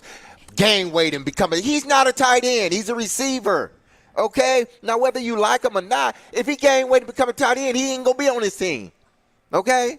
And also, what would becoming a tight end exactly be any better for Nick Westbrook-Akine? So if they still keep him as a tight end, would you be okay? If he gained, 50 pounds? Probably more than that. And became a tight end, would you be okay then if they kept him at 1.9 or 5? I'm just throwing numbers out there because we don't know what the contract is yet. I don't think it's – if it was 1.9, I think they might report that. Yeah. It It might not even be $1 million. What's the secret? Like, it's got to go on the docket. Yeah, eventually it will be. The agent's going to slide that one under yeah. the table. Anytime, and this is a lesson to everybody now that we're in free agency, anytime that you see it reported that a player has signed with a team and they don't tell you for how much money, it's probably because it's not a very good deal and it's not very much money. And it's not a guaranteed deal, more than likely. Right. It's not a guarantee. So, like the Orlando Brown deal, that was reported. What's the guy's name again? Jael. It's not, more than likely, is not a guaranteed deal. So they may cut him, and y'all may feel a lot better come July, August. Yeah. Okay. And look, I hope they don't cut him. get the frustration. The Titans fans saw a lot of games where nobody could get open. Like Tannehill would throw the ball, and there's like a tiny window of about 3 inches wide where the ball's got to fit in it because they can't get the separation. Yeah. Westbrook-Akine was part of that. Robert Woods was part of that. They had trouble getting open. I understand the frustration, but he's a good overachieving guy at that price. He's worth having on the team. He's fine. He's fine. It's fine. It's going to be okay. He got 400 yards per year the last 2 years. That's the average. The last 2 years, about 400 yards. That's steady stuff. Now, if they sign him for like $3 million. Yeah, then that's a whole I'd be like, whoa, what are they doing? Different story. Yeah, cool it. Even 2.6 would have been too much. Exactly, yeah. Robert in Nashville texts in and says, you're acting like whoever the Titans go get isn't going to land on IR. Touche, Robert in Nashville. The cynicism. Stop cynicism. Touche. But I understand fans feeling that way. It's almost just like such a punch in the gut the past 2 years that it's like every week it's like, okay, fine, the injury report's out. Oh, it looks like a Harry Potter novel because it's so long. You know, I understand the sentiment about that. But I'm hoping that's not the case. Yeah. Because I think they're doing what they can in the offseason. Mike Vrabel said it was the turf, or the grass rather, so they're putting turf in.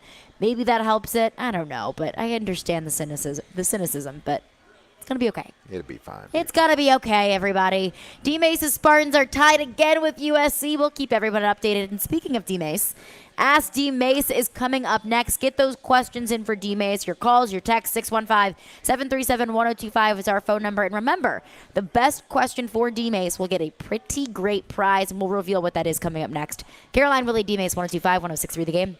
1, 2, 3. What other changes are ahead for the Titans? Could Rand Carthon seriously be looking to move Derrick Henry? Are they contemplating a rebuild? 1, 2, 3. Could the two-tone blue add in free agency? There has to be some sacrifice on the other side of the ball. Could be. Are you telling people I can't spend money in free agency? Where's the money? 1, 2, 3. Keep it locked to Nashville's best Titans talk. Talking Titans? 102.5 and 106.3 The Game and the Game Nashville app. In St. Pete, Clearwater, Florida, every day is a great escape. With 35 miles of white sand, there's no better place to get away. So let's explore the secluded beaches of Fort DeSoto or paddle our way around Honeymoon Island. Let's kick back, kayak, and catch crimson sunsets. Let's trade snow boots for bathing suits. Let's make today and tomorrow a beach day. Let's shine. Plan your escape at visitstpeteclearwater.com.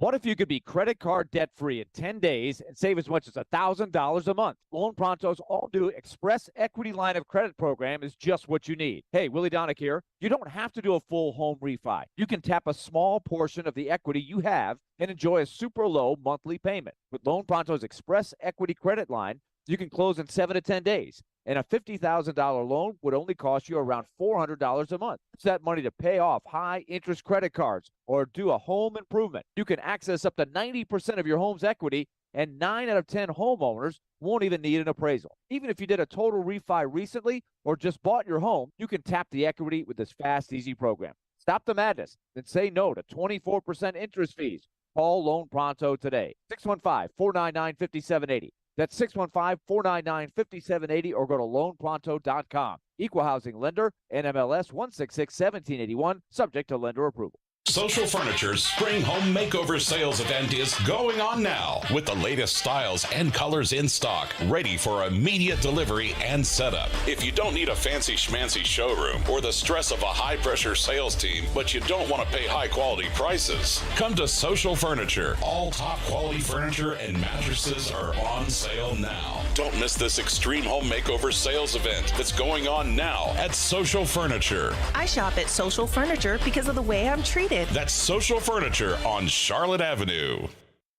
For one day only, Saturday, March 25th, get 5+ acres and a new cabin package on sale for only $69.9 during the Nashville Acreage Grand Opening Land Sale. Don't miss this once-in-a-lifetime opportunity to get the best of both worlds. Flat, usable, prime Nashville acreage with the biggest and most spectacular ridgeline views in the entire Nashville area. Priced below market prices. Come explore this recreational paradise and make your dreams of owning exceptional Nashville acreage a reality for less. With 5+ acres and a new cabin package for just $69.9. Best of all, these properties include first-class infrastructure like county water, electric, and county road frontage. All huge advantages in today's market. Appointment times are filling up fast. Call now to book your private tour. 615-437-6348. That's 615-437-6348. Cabin kit package for materials only. Delivered to site by third party. Taxes and delivery not included. Price is subject to change without notice or obligation. Call for complete details. An equal housing opportunity.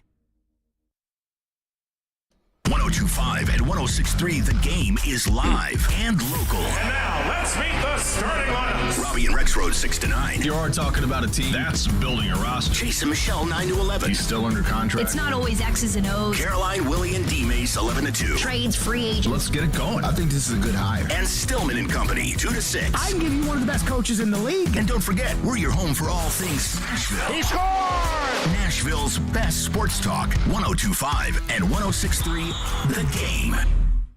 Hey Nashville, this is Gary Bettman. You're listening to Nashville's best sports talk, ESPN 102.5, The Game. Dmase. He played 15 years in the NFL. Quick throw. Touchdown, Derek Mason. He had over 12,000 receiving yards. Midfield, and there he goes. 80 yards for the touchdown. And now you can ask him anything. Have a question about football or life? Now's your time to ask Dmase. We'll welcome you in. Now on Caroline, Willy, and Dmase. On 102.5 and 106.3, The Game and the Game Nashville app. Ask Dmase is brought to you by Curation CBD. Find their healing products at CurationCompany.com. Curation CBD products curated for life. Use promo code DMASE, D-M-A-S-E, at CurationCompany.com for 25% off Curation CBD products. And the best question for Dmase will win, drum roll please, a pair of tickets to go see Janet Jackson on May 4th at Bridgestone Arena. Dun, dun, dun. Control. No. She might play that one. That. She might. Why go see Janet Jackson when Dmase can just give us a performance here? Yeah, absolutely. Well, without further ado, let's get your questions for Dmase. 615-737-1025 is our phone number. If you have a question for Dmase, our phone lines are driven by WilsonCountyHyundai.com. Mike Texan says, Dmase, who is the most likely current Titan to be on a different team this year? Henry, Byard, or Tannehill? Ooh. Or someone else? God, a heavy question to come that in. is a good heavy one. question. Coming in hot.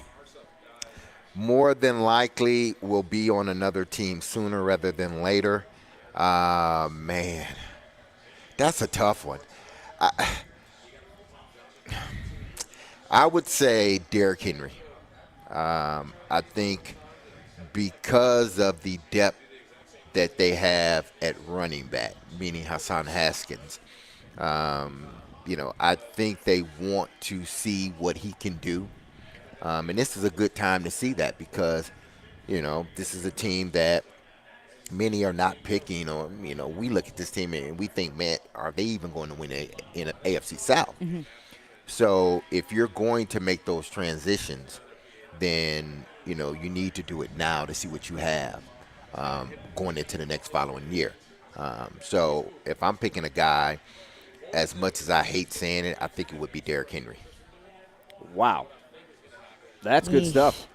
That's a good question. And while we get the Janet Jackson flavor going, you can weigh in on the text line, 615-737-1025, with your favorite Janet Jackson song. Now, Derek has already selected Control as his first sing-along song, but is that your favorite? No, it's not my favorite, even though I love Control.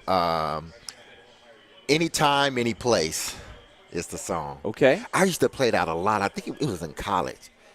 Oh, man, that song brings back memories.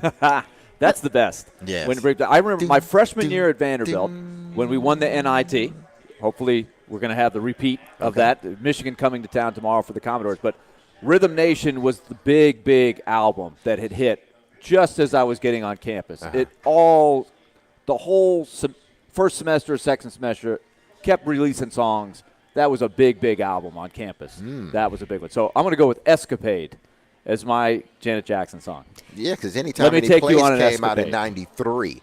So that was my senior year in high school going into my college freshman year. My most impactful Janet Jackson memory is the nip slip. I really have nothing other than that. I don't know if I can say nip slip on the radio, but I think a lot of people can concur. It pretty much describes what happened. Yeah, exactly. Yeah, I'm not gonna beat around the bush here. That's exactly what happened. Shout out JT. Shout out to Justin Timberlake. Ty texted to the text line with a question for Dmase. Said, as a player, when you are negotiating a long-term deal or an extension, you know that typically you won't see the end of that deal before you're cut or traded. So how much of a factor is that for you, knowing that you're unlikely to see the end of that contract? Or did you feel that way? The first contract I didn't because after my rookie contract, the second one. So I didn't look at it as, I might not see the end of this contract because to me, I had, the previous year I just come into my own as a player, offensively, special teams wise. So when we signed a 5-year deal, I thought I'm going to be here for the whole 5 years, because I didn't see my play dipping any. I saw me getting better. And after 4, it was that. I was getting better. But because of the salary cap reasons, Floyd had to make some tough decisions, not just with me, but with Samari and Kevin Carter and some other guys, Joe Nedney, that he had to release. And they did. Now, I was able to see I signed a 5-year deal with Baltimore. I was able to play out the whole 5 years of that contract. And then end up signing a 2-year deal with them, which I knew going into that it was essentially a 1-year deal because it was backloaded. But I wanted to stay there. So I didn't have no problem with signing that contract because I knew I would play well. And if, they did cut me, then I would get on with another team. And that's what happened after that season. I was a part of the salary cap moving forward with Baltimore, and I was able to land with another team. So early on, I didn't think about it, but I think that second contract with Baltimore, which was a 2-year deal, I knew was essentially a 1-year deal, and I was okay with that. Nate texts in. He said, Dmase, are you sweating the Michigan State game? Yes, I am an MTSU fan. A couple years ago, remember, Middle Tennessee is a 15 seed. Shocked the Spartans. See, when the MTSU fans, the Spartans just scored a nice dunk. They're up 7 points now, 40-47. When MTSU fans say that, I just got to take my hats off to them. I got to take my hat off. You're right. You're absolutely right. You beat us, but, no, I'm not sweating. My Spartans are up 7 points. We're getting on the roll. We're pushing the ball down the court. And it's a dunk. Now we're up 9 points. See, I'm not sweating. It's Izzo time, people. Come on. Everybody. Coach Cal knows that. That's why he tried to butter him up before the tournament started. Oh, he's made 25 straight appearances. Don't try to butter us up. You may face us. Nah, don't try to do that, Coach Cal. Save it, Cal. Exactly. We all know what you're doing. Oh, I would love to see that happen. Also, Kennesaw State, the 14 seed, up 7 at the half against the 3rd seed Xavier Musketeers. Woohoo! All right. Kennesaw State, the Owls. Getting spicy. Kevin from Union City texts in with a question for Dmase. Says, why do you think Tennessee State taxes aren't discussed more in the NFL? We were kind of talking about this yesterday. Says, I can see that being a huge advantage for the Titans, but it never really comes up. I love that question. It's a good question. I just think players, they look at it different.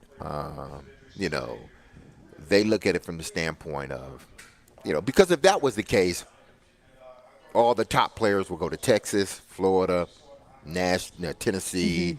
What's another place without any state tax? Is it just those 3? I think Arizona. Nevada, Is it Nevada, Arizona? Florida? Okay, I said Texas. Florida. Texas. So it's like I think Nevada might be the only other one. Maybe Arizona? Arizona. Maybe Arizona. I don't hear Arizona come up in the hockey conversations. I hear Nevada all the time because Vegas obviously have a team. Yeah, so, there's only a few states that I know of. There could be more that have no state tax. So if that was a big part of, guys' decisions, you would see more guys going to those particular teams. But it's not. I don't think guys truly look at that. Maybe later on in their career as they're winding down and they're signing 1 or 2 year deals, maybe they're looking at that. But when you're signing, these big hefty deals, listen, the government's going to get his money no matter what. Because what fans don't understand is what fans don't understand is just because we don't have a state tax, we got to play Cincinnati, we got to play Cleveland, we got to play the Jets, the Giants. They have taxes, and they're going to tax you. In what state you play in? They tax in what state you're playing in. Even so the they're still going to get their hit money with some of that stuff. When we travel, they take a little bit here, a little bit there. Yeah, exactly. So you're still going to get taxed by other states. Entertainment tax, it's called. It's crazy. And people, we still get taxed, know. And just because we don't have a state tax, we got some of the highest sales tax. The sales tax, there is. True. So, that's absolutely true. It's just, but that is a good question, and I don't know if guys truly, especially when they're signing these huge deals, I don't think they truly think about that as a deciding factor whether I sign with the team or not. Possibly later on in their career, like I said, when they're signing 1-2 year deals, then maybe yes. Max Hurst has just walked in. Max Hurst, ladies and gentlemen. He's got the coat of destiny. The coat of destiny that you can see why that coat gets the attention of people on the plane. Yeah. When he walks on with the Predators players and the personnel. I mean, that's a bold coat right there. Awfully chic of you, Max. Very chic.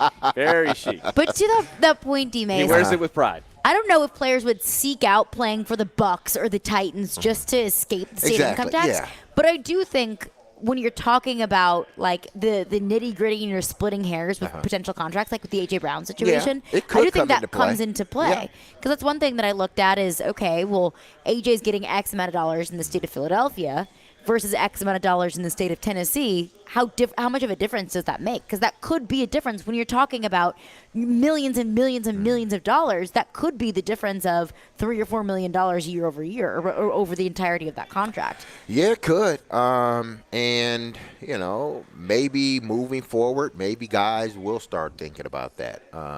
But I think that will be amongst other things that they think about when coming to a new city. A million things to think about. Exactly. More Ask Dmase coming up next. Your calls, your texts, 615-737-1025. You can ask Derek Mason anything. And the best question for Dmase will win a pair of tickets to go see Janet Jackson on May 4th at Bridgestone Arena. Caroline, Willy, Dmase, 102.5-106.3 The Game. Shot like a 2.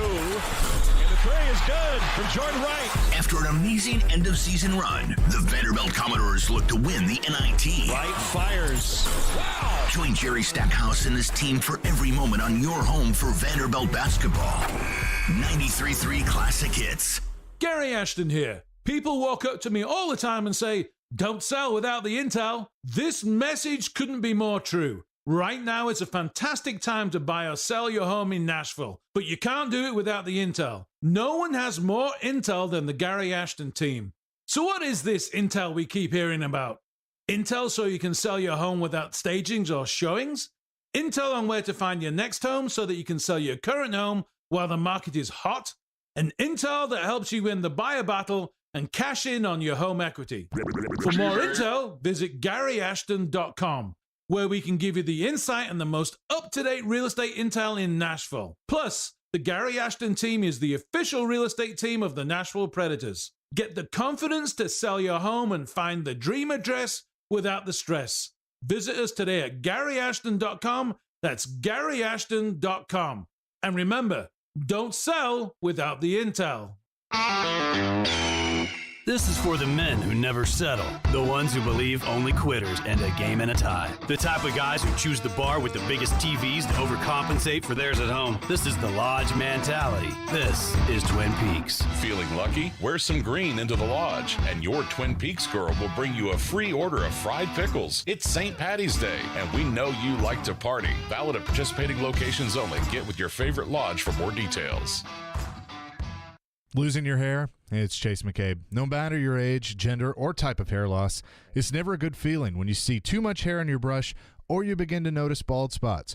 For 45 years, Hair Club has helped more than 500,000 members get hair they love. If you're affected by hair loss and not sure what to do, let Hair Club help customize a solution for you. For a limited time, get 10% off when you book a free consultation today and get started at hairclub.com/chase. That's hairclub.com/chase. Looking for a career with purpose or have that passion for youth development? Boys and Girls Clubs of Middle Tennessee provides a safe place where youth gain the tools to learn, lead, and reach their full potential. And that starts with you, offering competitive pay and free after-school care for employees. Learn more at bgcmt.org. Hoop fans looking for some fun action this Thursday and Friday's tournament games? Head over to Brewhouse South in Cool Springs. Superbook Sports will be there with awesome merch to give out and fun betting options. Brewhouse South and Superbook for round 1 hoops action.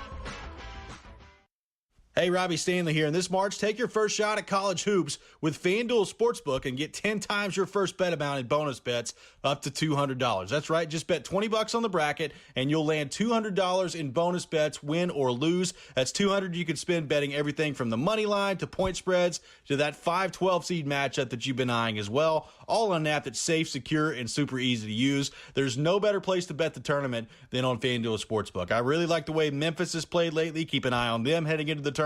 And obviously there's Alabama, who's been dominant all season long in the SEC. You take it any way you want to take it. Sign up today by going to FanDuel.com/Rob and make every moment more with FanDuel all tournament long. You must be 21 or older and present in Tennessee. First online real money wager only. $10 deposit required. Refund issued as non-withdrawable bonus bets that expire in 14 days. Restrictions apply. See full terms at FanDuel.com/sportsbook. Got a gambling problem? Call the Tennessee Red Line at 1-800-889-9789.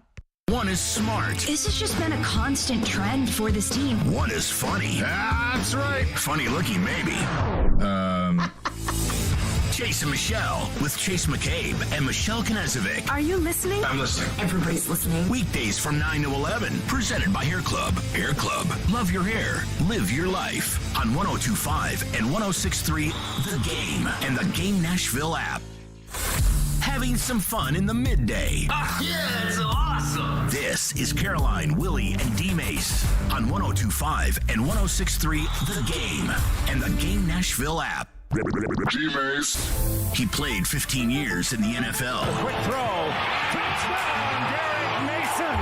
He had over 12,000 receiving yards. Midfield, and there he goes. 80 yards for the touchdown. And now you can ask him anything. Have a question about football or life? Now's your time to ask Dmase. We'll welcome you in.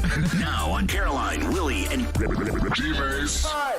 On 102.5 and 106.3 The Game and the Game Nashville app. This is brought to you by Curation CBD. You can find their healing products at CurationCompany.com. Curation CBD products curated for life. Use promo code DMASE, D-M-A-S-E at CurationCompany.com for 25% off Curation CBD products. The best question for DMASE will win a pair of tickets to go see Janet Jackson on May 4th at Bridgestone Arena. So get those questions in for DMASE. We are live out here at the Rusty Nail in Hermitage. They've got a bunch of the games on. DMASE's Spartans are up 4 with 10 minutes left to go in the second half. I know he's not sweating over here. Not quite yet. No, I'm just watching. Yep. Just watching, just enjoying. Going to the line to shoot 2 with about 10 minutes to go in the second half. Baylor leading UCSB, Baylor the 3 seed, against Cal Santa Barbara, 14-11, about 8 minutes in. Kennesaw State leading Xavier, 43-36 at the half, the 14 seed up. All right, I got one for you, D-Mace. Remember, we're giving away the Janet Jackson tickets, 615-737-1025, so you can weigh in on your favorite Janet Jackson song. Michael texts and says, all for you is my favorite Janet Jackson song. That's a good call. Derek, do you think Aaron Rodgers will go from the Packers to the Jets, then go to the Vikings, and then retire a Falcon to complete the circle for Brett Favre? The circle of Brett Favre's life. Except that he didn't start with the Falcons. What is this? The circle of Favre. Yeah. Lion Circle of King. The It's circle the of life. circle of Favre. No, I don't think. I think he's once he gets to New York, he will play the remainder X amount of years, and that'll be it. When Brett Favre went to the Vikings, when he went to the Vikings, that was pretty hardcore. All the rivalry between those two teams, that was weird to see Brett Favre in the Vikings uniform. That is weird. Let's get back into your phones. Phone lines driven by WilsonCountyHunter.com. Tim is on the line with a question for Dmase. What's up, Tim? Hey, Dmase. First off, I want to say best Janet Jackson song is Love Will Never Do Without You because of the video. She looks awesome in that. Ooh, you pulled that one up, Dmase. Yeah, I thought you were considering that one. My question is, if you had 3 wishes and they can't be asking for money, what would your wishes be? And I'll give you a hint of what I'm looking for. My 3 wishes would be to heal by touch. So if anybody ever get hurt, all I would have to do is touch them and they would automatically be healed. Second would be I would want to be able to communicate with anybody. So if they talk a different language, I would be able to communicate with them fluently. And the third would be to always know what the truth of a situation is. You can hear many stories, but what's the real truth? So I'll hang up and listen. Wow, that's good. I wouldn't want to always know what the truth is because sometimes it's better that you don't know the truth than you do. Sometimes ignorance is bliss. Exactly. But those are some good ones. You know, I would love, if I have my wish, I would love to be that I could, sort of settle any difference between an individual or countries. I had the power to settle that difference between them. World peace. Yeah, pro peace. Another would be I like the healing process. I do because because it's personal to me. Losing my mom to cancer, having friends that are dealing with cancer now. A partner that dealt with cancer, so I would want to, have that ability to heal, and then my third, I don't know what that third would be. I don't know that I can just, teleport myself anywhere I want to go at any time. That's a good one. When we're on the road and we're bouncing all over the place and we got families with kids doing stuff, we talk about that a lot on the road. If we could teleport, that would be a great thing to be able to do. Just teleport anywhere. Yeah. So, but that would be it. Save some flight money. Yeah, save a lot of flight money. But one texter texts in, Joe texts in, says, Dmase, do players on IR have to pay taxes in other states if they don't play? If they are not going, you know what? That's a good question. I don't know because he's right. If they're on IR, they're not making the trip. But they still get paid. But they still get paid. I need to look in that. That's really good question. I never thought about that. I'm sure they would. Yeah, on one hand, you think they would, but on the other hand, if I'm not working, like physically working, and my team is, but if I'm not the one that's working, then why should I be taxed? I've never thought I about don't that. know. I never thought about it. That's a good question. I don't know. I need to look that up. One texter asked, do you have an interesting or fun story about Steve McNair that most people haven't heard before? I don't think there's, many things that because there's been a lot said about Steve since his untimely passing, and I think a lot of people have told all the stories, but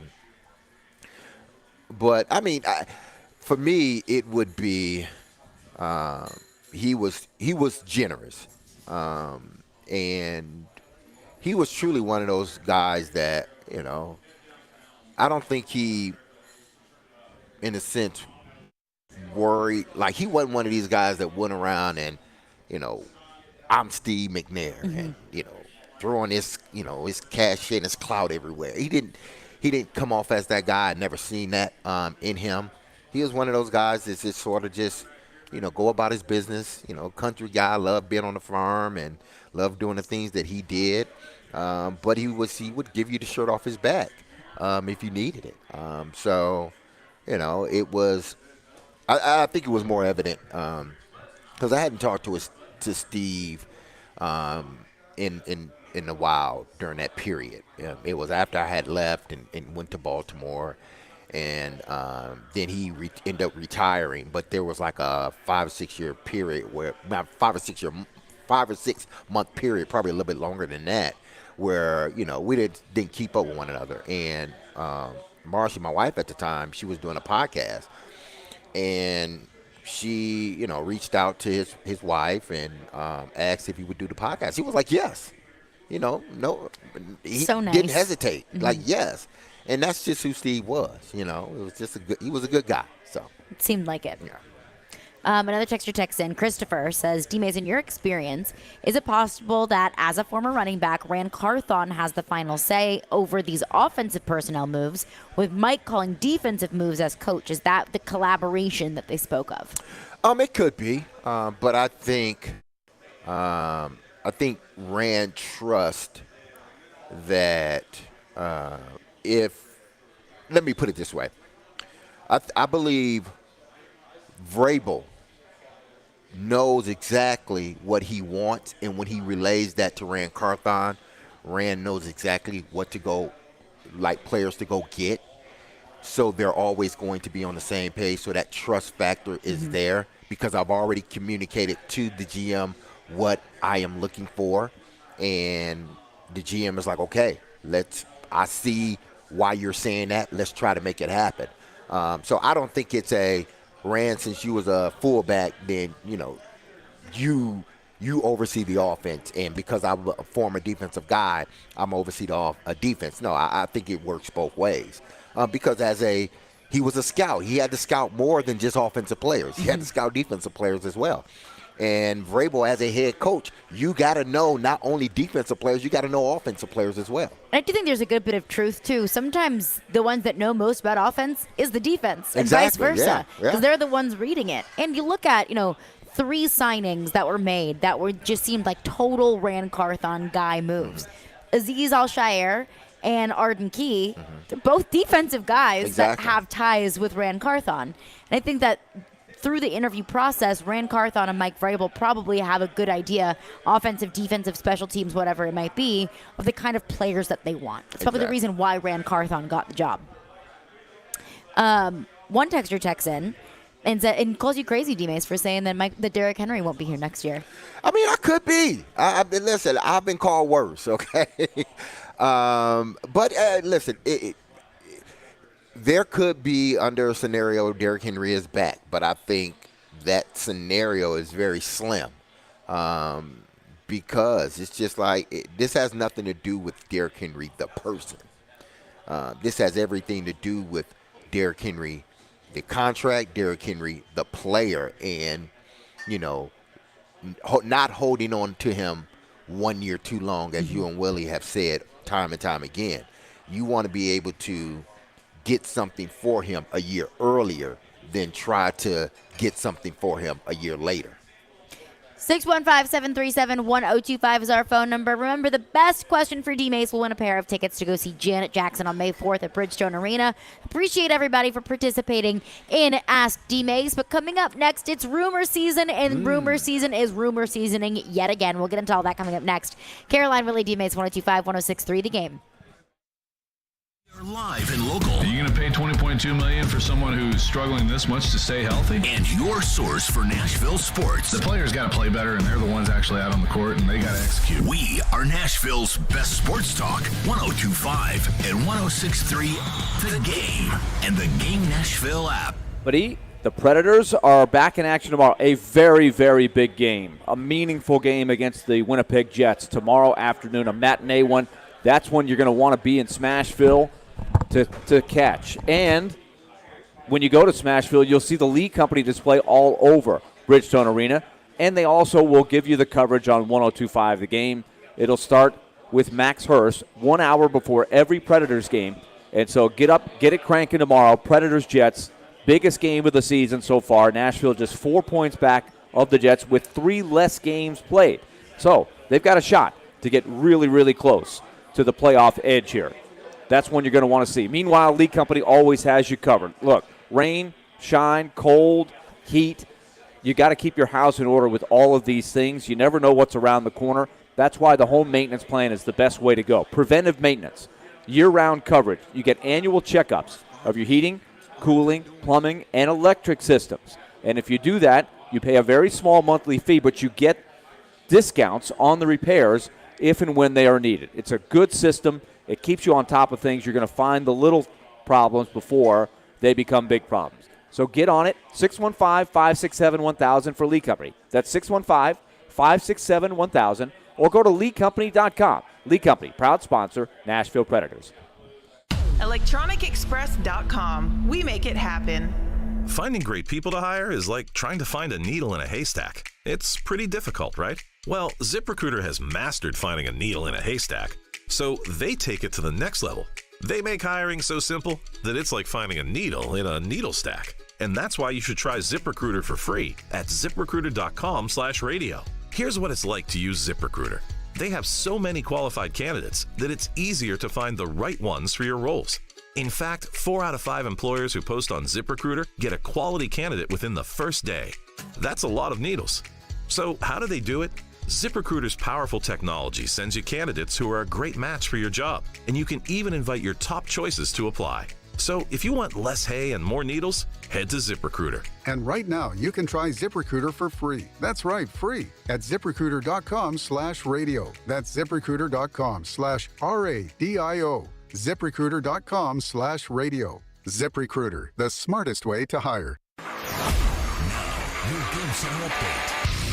Survive and Advance is the name of the game, and the Tennessee Volunteers were one of the teams who did after a 58-55 win over Louisiana in the first round of the tournament.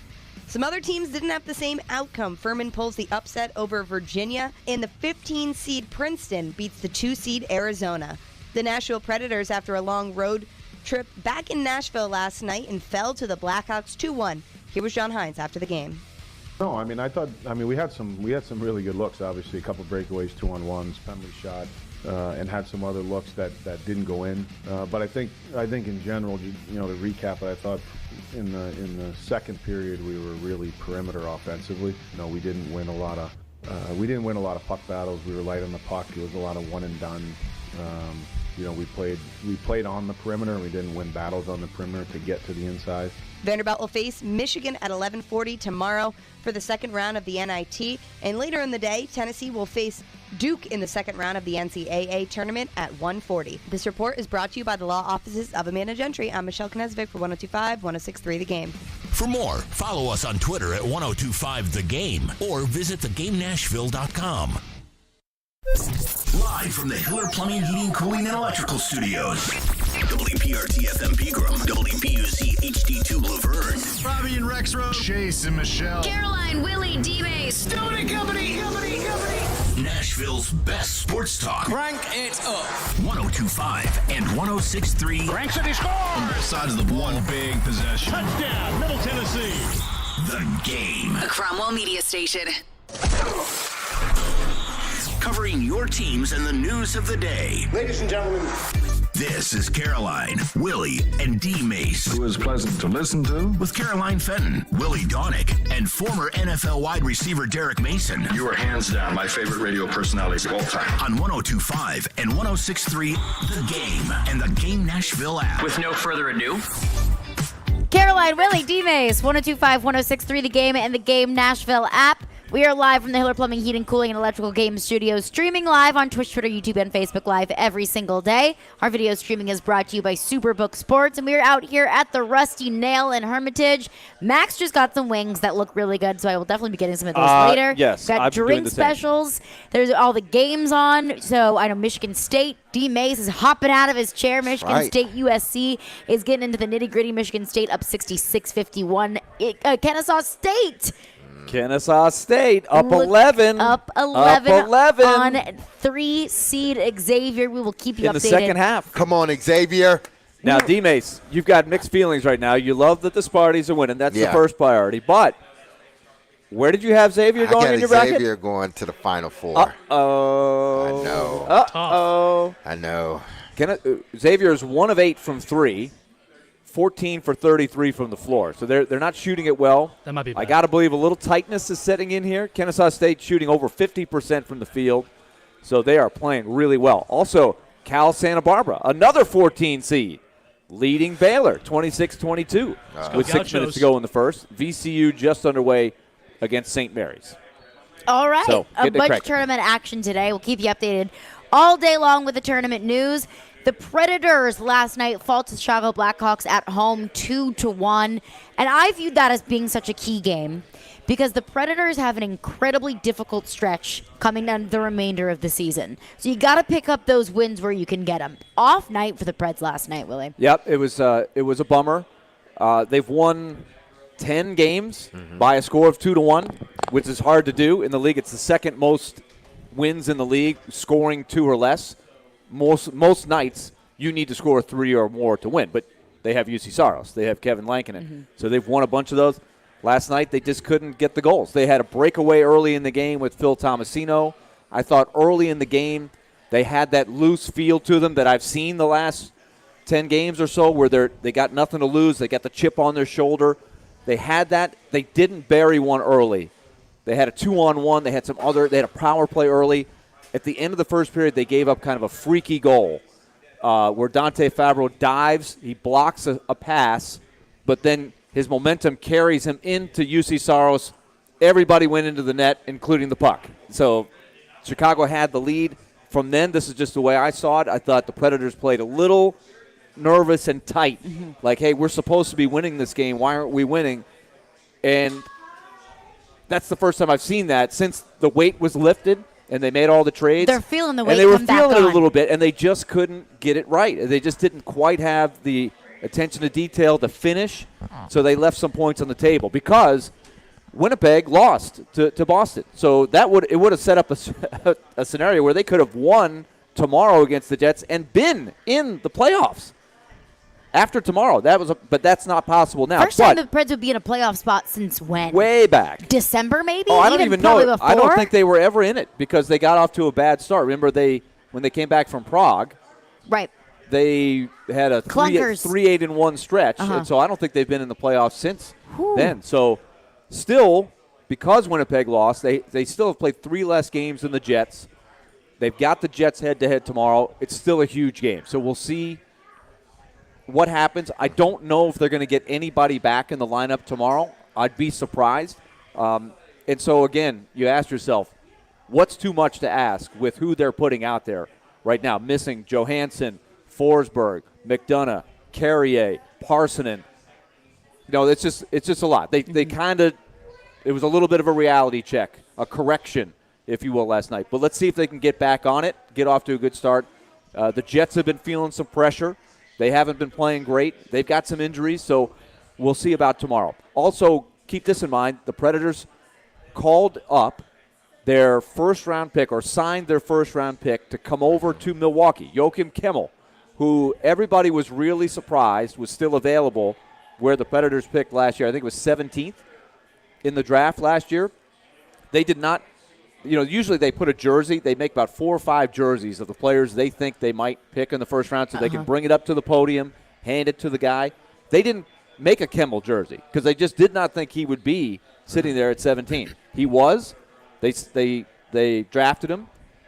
He had a very good year in the Finnish Adult League this year. So at 18 years of age, he's tracking really well. Milwaukee, we know they've called up half their team to the Predators, so they need some spots. So Kimmel's going to get a chance to play for the Admirals. So keep an eye on that. Another exciting prospect who they think has some really good potential, but he's super young. And what would that mean for the active roster? Joachim Kimmel, let's say he gets called up. What spot would he be filling? I guess that's not really, you can't predict it in terms of injury, but yeah. Who would you see a potential hole being open for Joachim Kimmel to fill? Well, they are running out of depth. I think that's the thing. They're running out of guys they can call up. So I think for him, I would hate to put him in a position to fail, right? You don't just throwing him in would be tough. Now, if they were out of the race with a couple games to go and they just wanted to take a look at him for a game or two, I'd get it. Maybe they would try that, but I think they want to get him some experience on the smaller rink in North America for the Admirals, who I think they want to go on a long playoff run. Now, that would be great experience for him, and that could speed up his development for the coming year. So I think it's really more about Kimmel in Milwaukee, but the Admirals will be really excited to see what he's got. The Predators 4 points behind a playoff spot, 4 points behind the Winnipeg Jets with 3 games in hand, and they will face the Jets tomorrow. A little matinee matchup between the Predators and the Jets tomorrow at Bridgestone Arena. That's going to be a huge one for the Predators in terms of the playoff picture, because you are closing in on Winnipeg. A win over Winnipeg, that's a huge leap in the playoff picture. They've made up 9 points on the Jets. They didn't look. The Jets didn't look like they were catchable a few weeks ago, but since the trade deadline, they've made up 9 points in the standings on them. And Nino Niederreiter, of course, has been playing very well since he's been traded to the Jets. So that's been a few weeks now. So it'll be interesting to watch him in the Jets uniform. But the Jets, they haven't played great here recently. The two teams have split the 2 games so far head-to-head, but it's been so long since they played. Both teams are going to look pretty different, I think, when they see each other tomorrow. And you've got 2 of the best goalies going head-to-head. UC Saros and Connor Hellebuck are 2 of the very best at elevating their particular team. So you never know. I'm just going to keep saying it. Enjoy that they have meaningful games. At the trade deadline, I did not think this game was going to mean what it means tomorrow. It's a credit to the group for staying relevant even after the loss last night.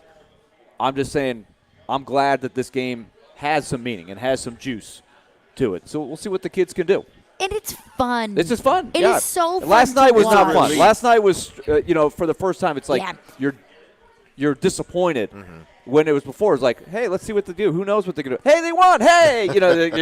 Now it's like, oh, we lost to the Blackhawks. If they had beaten the Blackhawks or at least had a point in 13 straight. So that's another law of averages. They've won all these 2-1 games. They always have been beating the Blackhawks. They were kind of due to have that happen, unfortunately, and it's just kind of how it happens sometimes. So let's see how they recover from that, because when they lost to Arizona on the road trip, that was the one game where it was like, oh, you lost to Arizona? They bounced back and beat the Kings in the next game, a really good team, probably their best win on that road trip. So they handled that well. Let's see if they learn some lessons from the game last night and they play with a good edge and bring their best tomorrow against the Jets. Good lessons for some of these young guys. That's what you got to do. You get knocked down, you bounce right back. And it is fun that these games matter, because going back before the trade deadline, that's all I wanted was for this team to be fun, to have something to root for, to be able to watch the games and know that you're in it, know that you're in the fight. And, of course, sometimes that takes taking a few steps back in order to take a couple of steps forward. But now the games are so fun to watch. They're playing with some fire, some pizzazz. They've got the fire underneath them, and it's been really, really exciting to watch. Big one for the Predators tomorrow, hosting the Winnipeg Jets. Puck drop at 1 o'clock. We'll have all your pregame news on 102.5. The game starting at noon tomorrow. 615-737-1025 is our phone number. It's rumor season, and the rumor mill is absolutely rolling. And this time, the rumor mill is rolling about the Tennessee Titans. We'll get into what that means coming up next. Caroline, Willy, Dmase, we're out here at the Rusty Nail. All the games are on. Dmase's Spartans are up 66-57. We're coming down to the last stretch of the second half. Dmase ain't sweating in one little bit. Oh, no, not at all. We'll keep you updated all day long. Caroline, Willy, Dmase, 102.5, 106.3 The Game. Every Wednesday at 8:30. Join Robbie and Rex Road for The Choice is Yours. 2 sports questions, 2 non-sports questions. They'll answer a couple of questions about life and sports. The Choice is Yours is built by Jarrett Companies. You have a choice. So when you have a need for site and utility work, fire protection, concrete and asphalt services, the choice is simple. It's Jarrett Companies. For more, visit JarrettCompaniesInc.com. The choice is yours. Wednesdays at 8:30 on 102.5 and 106.3 The Game and the Game Nashville app. Imagine yourself in a new Toyota, like Corolla Cross, the first ever Corolla SUV, or the best-selling Toyota Camry, now available with all-wheel drive. And you can get 3.99 APR financing on a new 23 Camry, now through April 4th. With approved credit through TFS, excludes TRD and hybrids. And every new Toyota comes with 2 years no-cost maintenance. Get complete details at buyatoyota.com. Ready, set, go get your Toyota today. Toyota, let's go places. Being value conscious and getting the most for your money is so important these days, and that's why it's more important than ever to shop at Genesis Diamonds, the undisputed value leader. Part of the education at Genesis Diamonds is we explain to you how we travel the world and purchase our diamonds, how we buy in bulk, we pay cash for our diamonds so we can save every possible percent to save you money on your diamonds. Genesis Diamonds Vice President David Cooper. There are no middlemen. There are no other wholesalers or dealers, so we cut out all of those extra added markups and pass those savings on to you. When you combine that unmatched value with a totally no-pressure shopping experience, you know you're in the right place. Because we do not work on commission, our sole purpose is to make sure you get exactly what you want. There's nothing in it for us personally, whether you spend $1,000 or $100,000. That's why at Genesis, people often end up spending less than they had budgeted. Our goal is to purely present you with options so you can choose exactly what you want. The value you want, the experience you deserve. Genesis Diamonds, Green Hills and Cool Springs.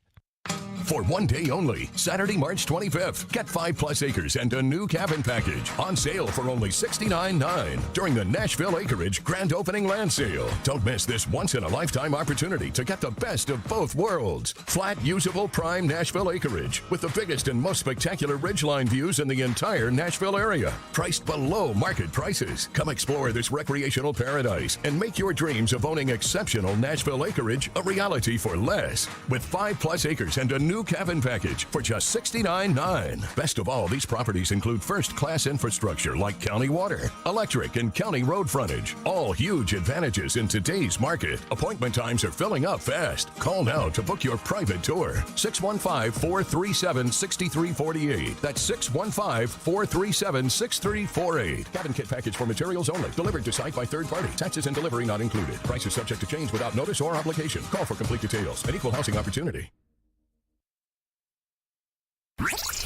Anyone want to tell me what happened? Did you miss any of today's show? It's okay. It's fine. Don't worry. Subscribe to the Caroline, Willy, and Dmase podcast on Apple, Spotify, and other podcast platforms, or by going to thegamenashville.com. All right, I'll give it a shot. This is Caroline, Willy, and Dmase on 102.5 and 106.3 The Game and the Game Nashville app. Caroline, Willy, Dmase, 102.5, 106.3, The Game. We're out here at the Rusty Nail in Hermitage. We've got a whole squad coming out to watch the games, grab some wings, grab some beer. Come hang out, watch the NCAA tournament action with us out here at the Rusty Nail. So we have learned that this time of year in the NFL, it is rumor season. Rumor and, all of these reports and agent season, throwing things out. We've learned that. We learned that with the report from Michael Silver of Bally Sports. He said reportedly there was a rumor that the Titans were shopping Derrick Henry, and that sent all Titans fans into a tailspin. Understandably so. It's Derrick freaking Henry. Anytime you hear his name, your ears perk up, understandably so. But this time around, it was about Kevin Byard. Mike Lombardi, former NFL general manager, joined the GM Shuffle podcast on the DraftKings podcast network. Was talking about all things in free agency, Aaron Rodgers, the big hot ticket items on the docket for NFL chatter, and brought up the Tennessee Titans' own Kevin Byard. This was Michael Lombardi earlier this week on the GM Shuffle podcast. So, and Jesse Bates is a good player. But to me, I think when, Byard, the kid at Tennessee, right? Kevin Byard, he's really a good player. They're trying to get him to take a pay cut. So would I sign Bates? If he doesn't take a pay cut, they're going to cut him. So if I sign Bates, do I go after – I would rather have Byard than Bates. I think he's really a good player. So you got to kind of play that around a little bit. You got to wait. Oh, Kevin Byard. Wow, that's an interesting one because he's a former All-Pro. He's a heck of a player. He's a really good player, but they're trying to get him to take a pay cut. He doesn't want to do it. Now, this is where the rubber meets the road. Who's, are they bluffing? Are they not bluffing? I mean, they got cap issues. I mean, that team's in a mess. So, again, Michael Lombardi on the GM Shuffle podcast. First and foremost, we have to ask the question, how much juice do we think is there to this? How reliable can Michael Lombardi's, and I'm not going to call it a report, but Michael Lombardi's, statement there on the podcast, how much juice is that really? Is that the Titans that is happening? They're having these conversations. Kevin Byard has sat down and they've discussed they've discussed cutting Kevin Byard. Or is it, maybe we heard this through the rumor mill, through a game of telephone, maybe at the Super Bowl, at the NFL Combine, and it's kind of snowballed into this. That's the first thing that we have to address. How much juice does this have? I mean, it could not. But I think the climate that we're in, it's not out of the realm of possibility that what has been said is going on, because we know this team is transitioning. We've seen the cuts made. Now, we can justify those cuts because a lot of those guys dealt with injuries, majority, within the last 3 years, more times than not. So we can sort of justify and see why. I think this one is harder for fans that are just looking at it from a emotional standpoint. I understand. I wouldn't want to get rid of Kevin Byard. When you're talking about a guy, what really made me, look at Kevin Byard in a different light. I knew he was a good player, borderline great player, borderline Hall of Famer. He has 3 or 4 more years left in the league. He could be a potential Hall of Famer or not. But he's definitely a Tennessee Titans Hall of Fame type of guy. What really brought it home to me was this past season when everybody else, Vrabel was pulling guys out to not play the game before Jacksonville. The Cowboys game. Yeah. And what did Kevin Byard do? He was a guy I want to play. Put me out. And what did he do? He had a great game. He picked off Dak twice. Exactly. He had a great season. So guys like that don't come along too often. He's one of those old school, hard-nosed guys that truly plays the game. Yes, the money's great, but he truly plays the game because he loves it. And he understands any opportunity that I have to walk on that field, I'm taking it. Just because we may not need this game, I'm not going to sit out. There's nothing wrong with me. That shifted it. That shifted it for me in regards to Kevin Byard. That guy, under any other circumstances, I'm like, you got to keep him. You got to find a way to keep him. But I understand also the business side of it, that, he is the top safety in regards to making money and what he means to your salary cap. And he's only behind the quarterback, as far as guys that are taking up a bulk of your cap. So from a business side, you have to do something, whether it's restructure, ask him to take a pay cut. You got to do something, because you can't continue to go with him making that much money in this Tennessee Titans team in a situation where they're trying to reset as an organization. So unfortunately, he's one of those guys that may be gone. Let's look at Michael Lombardi, a guy that has been in football for a long time. He is, in theory, pretty connected with GMs, people around the league. So I don't think he just threw that out of left field. He probably has something. He didn't even know Kevin Byard's name. Right. He didn't know the name. He wouldn't throw that out of nowhere. But I think he knows, and this used to happen to Floyd all the time. He would forget guys' first names or last names. He knew exactly who he was talking about, but the name didn't pop into his head. So that does happen sometimes. But he knows who Kevin Byard is and has heard this, and he made a note. He just kind of threw that in there in another discussion. Now, what we don't know is they're trying to get him to take a pay cut. That could mean a lot of different things, and I'd love to know details on that, and we don't know the details. But you take him throwing out there and you start doing your research. Kevin Byard is the highest cap hit of any safety in the upcoming season, over $19 million for the hit. He's going to be 30. I understand. It makes perfect sense why you would want to address the cap hit in some form or fashion, whether it was, hey, you take this money or we're cutting you, or let's talk about this. You want to retire a Titan, here are the things we can do, but we can't have you playing at 19 against the cap. It doesn't make sense. So it's a special player that you got to handle with special treatment. But the cap is such, and the team's in a place where you get that old adage, a year too early or a year too late. Derek, you've made this point all day.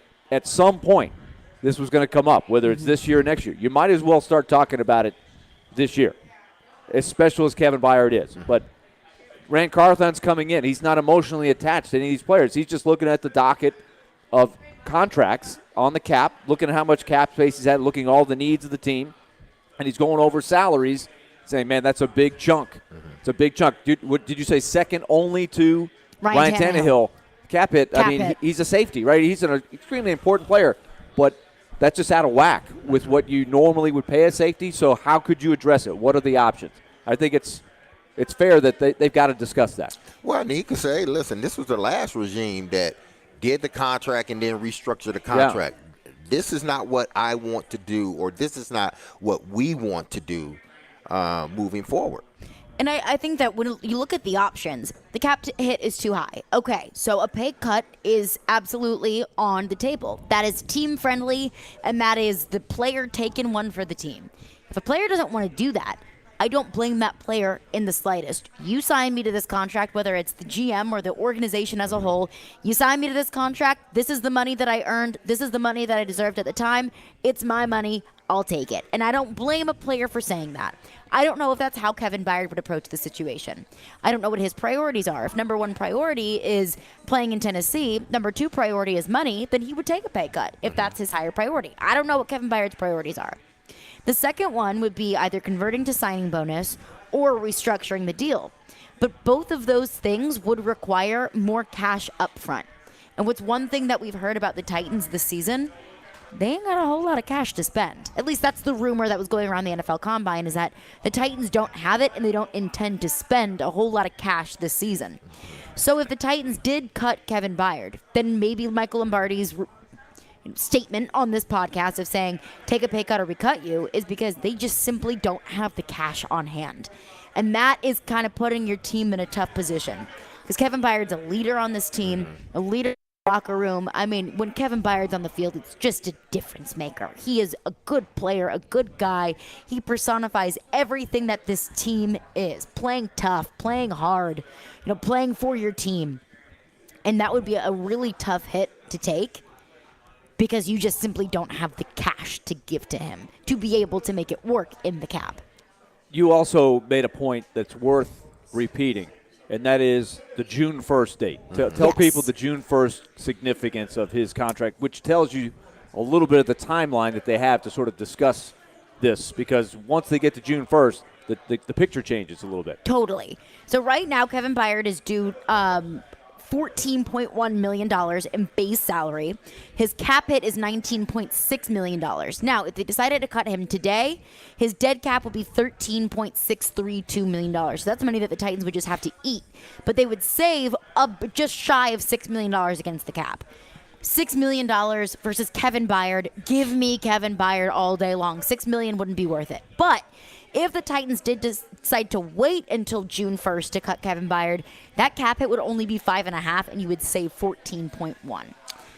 Yeah, so don't expect, even if what was said is true, don't expect, unless it's a trade, don't expect anything to happen pre-June 1st. If anything's going to happen, it's going to be after that. But I would sort of, warn any player in this situation, because I've seen it. Now, the NFL may be it's a little bit different now. The money is greater now. But know when you restructure your contract, if indeed you want to be here, you better get some guarantees to that contract, because they can restructure it, lower and everything, and then you end up being a August cut. You end up being a cut in camp because some younger player has developed and they see a lot of promise in that younger player for a lower price. So if you're going to restructure any player, not just Kevin Byard, if you're going to restructure and help out the team, make sure they're giving you some guaranteed money. So at least if they do cut you, at least you're getting something. Mm-hmm. Yeah. So because they could do, not to say that the Titans will, but they, just like any other team, if this wasn't the Titans, I would be saying the same thing. Just because they restructure your contract doesn't mean they can't still cut you, So it would just be financial repercussions down the road for the team. Yeah, if they restructure it to help their cap in a sense and lower your dollar figure, to them it's not hurting us. We got exactly what we wanted. We got you to restructure, take a pay cut, and we still have the ability to cut you without a huge ramification of the salary cap. But it wouldn't as a restructure. Not to say the Titans will do that. A cut. It wouldn't mean a salary cut. It could potentially mean that, yeah. If they restructure the contract and there's no, like in the restructure, there was no guarantee. But typically, Bayard restructured his, last year or the year before that. He was young enough that I'm sure that he knew he was going to get that money. Mm-hmm. If they restructure that and push years out, it's going to lower everything, but he's not guaranteed those years after this season. But he would get that dead cap money. But he would get the money for that year, potentially. Yeah. If they restructured, let's say they restructured Kevin Byard's contract this year. Let's say they add in 3 more years. Mm-hmm. Then the dead cap hit for year 2 would be higher than it would for year 5. So the longer they hold on to him, the lower the dead cap hit goes. Yeah, but there is money that he wouldn't see. Yeah, he wouldn't see. And if they restructure it and ask him to take a pay cut in the process of restructuring, if you take a pay cut, then you're just losing money. Yeah, you're losing. So the team would more likely do that. Okay, we'll restructure it. You take a little bit less. The contract is worth less now, and it helps us as a team, and it gives you the security in a sense that at least this season you may be okay. Mm-hmm. But even with that, they could still cut you. Yeah, I mean, like if a pay cut is on the table, that's something that Kevin Byard would have to agree to. Yeah. And if he wants to, then fine, great. Then you get to stay in Tennessee, Kevin Byard, and Tennessee still has their leader in the locker room in Kevin Byard. It's not necessarily a win-win, but it's nothing that Kevin Byard doesn't have to agree to. But understanding that if you don't agree to it, you might be gone. Bye-bye. You might be gone. June 1st. Watch out for June 1st. Let's hope they talk through it on both sides, and let's hope there's a pathway to make this work. And it's not either or. It's either you take this or you're gone. Let's hope that there's 2 or 3 options for Kevin Byard if he does want to stay, because I got to believe that the Titans would love to work out a way for him to stay if it fits their needs, because he's a guy that lights up all the lights. He's a guy who's a leader. He's a foundational kind of player. He's a Ring of Honor kind of guy, I think. I mean, he's right up there. Absolutely. So that's going to be something to watch. Now, Dmase, here's some more good news for you. Xavier was down by 13, 61-48. Xavier's on an 11-0 run to get the lead down to 2. 5:50 to go against the 14-seed Kennesaw State Owls, who are going for the big upset. So they just tied it? Just tied it. Yep. Oh, boy. Let's go. Kennesaw State has been leading really the entire game. Don't bust my bracket. In this one since the early minutes. So Xavier's coming back, the Musketeers. UCSB, Santa Barbara, up by 1 at the half against another number 3 seed, Baylor. So a lot of upsets in the making here. It's been really exciting. Ooh, and day 1 definitely set the standard. Yep. Princeton upsetting Arizona, Furman upsetting Virginia. Ooh, it was a good day. And today will be even better. Caroline, Willy, Dmase, 102.5, 106.3 The Game. Saturday. Stopped in front at point blank. The big stop by UC Saros. Your Nashville Predators wrap up their homestand against the Winnipeg Jets. Pre-game at 12. Face-off at 1 on your home for Nashville. 102.5 and 106.3 The Game and the Game Nashville app. Get a great deal on one of the most versatile tractors in the industry, the Kubota L, which is part of Kubota's tractor lineup rated #1 in durability and owner experience. Stop by Krebs Kubota today to bring home select L Series equipment for $0 down. 0% APR for up to 72 months, plus save up to $800. Now through June 30th, see Krebs Kubota or go to KubotaUSA.com for more details. Krebs Kubota, Middle Tennessee's preferred equipment dealer. Columbia, Franklin, and Murfreesboro. Online at KrebsKubota.com. Do you have a VA loan? In this housing market, homeowners with VA loans have access to a ton of instant cash. Hey, Willy Donick here. Do you need cash to pay off credit cards and other high-interest loans? How does a check for 80 or 90 grand sound right now? Loan Pronto is helping veterans every day get the money they need with a quick and easy zero-cost cash-out refi with zero closing costs. With a VA loan, it's really cool because you can access up to 100% of your home's value. That's 100%. Use that money to pay off credit cards, home equity annuity lines, car loan. Consolidate all your payments into one check per month and close in 2 weeks. Most homeowners who do this end up cutting their overall monthly payments by $800. And Loan Pronto's all-digital process makes it fast and easy. They're doing loans with super low APRs, and they love working with veterans. Call now. See what your options are. Call Loan Pronto, 615-499-5780. That's 615-499-5780, or go to loanpronto.com. Equal housing lender, NMLS 166-1781, subject to lender approval. When you want live and local, If they were just better at the offensive line, You can be a contender in the AFC again. they've had more winning seasons than not. 102.5 and 106.3 The Game has you covered. Looking for some national programming? why do I want to get a running back like that 5 more years? AFC now is so deep at quarterback. Check out 94.9 The Fan.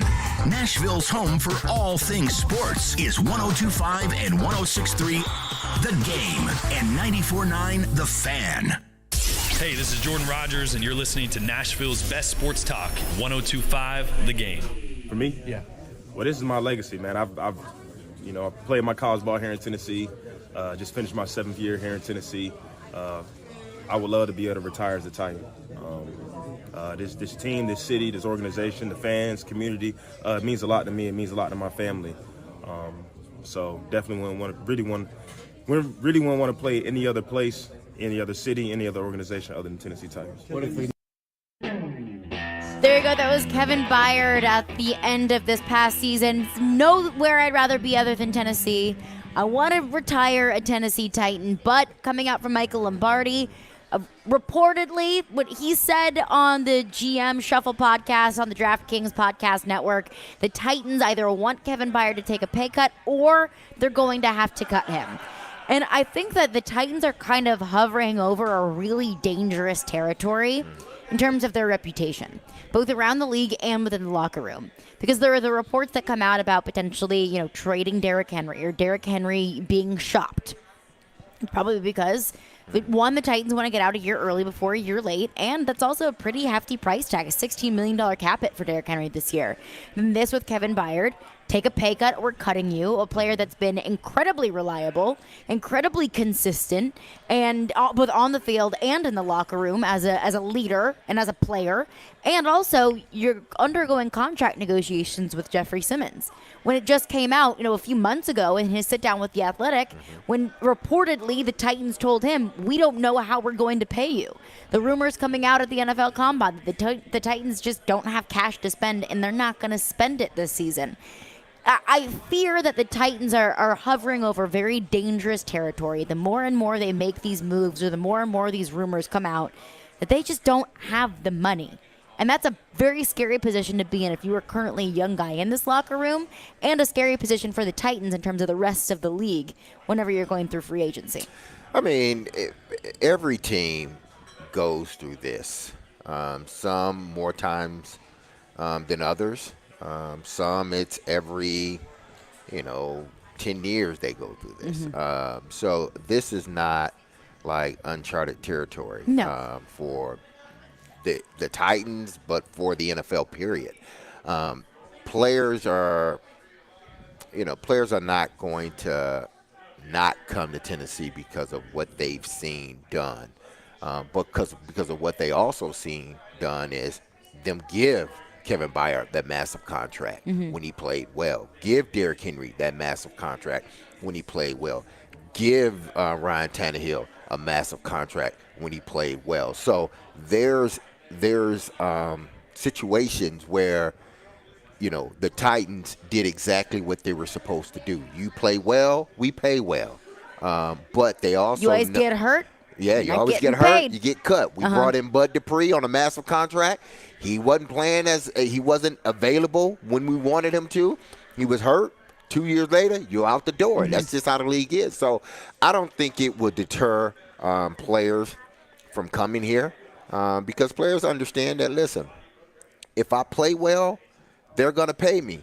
And if I'm playing well, they cut me, somebody else will pay me. That's just the way it is, One man's trash is another man's treasure or a woman's treasure. It doesn't matter. A.J. If Brown. I'm still playing well, then there's a market for me.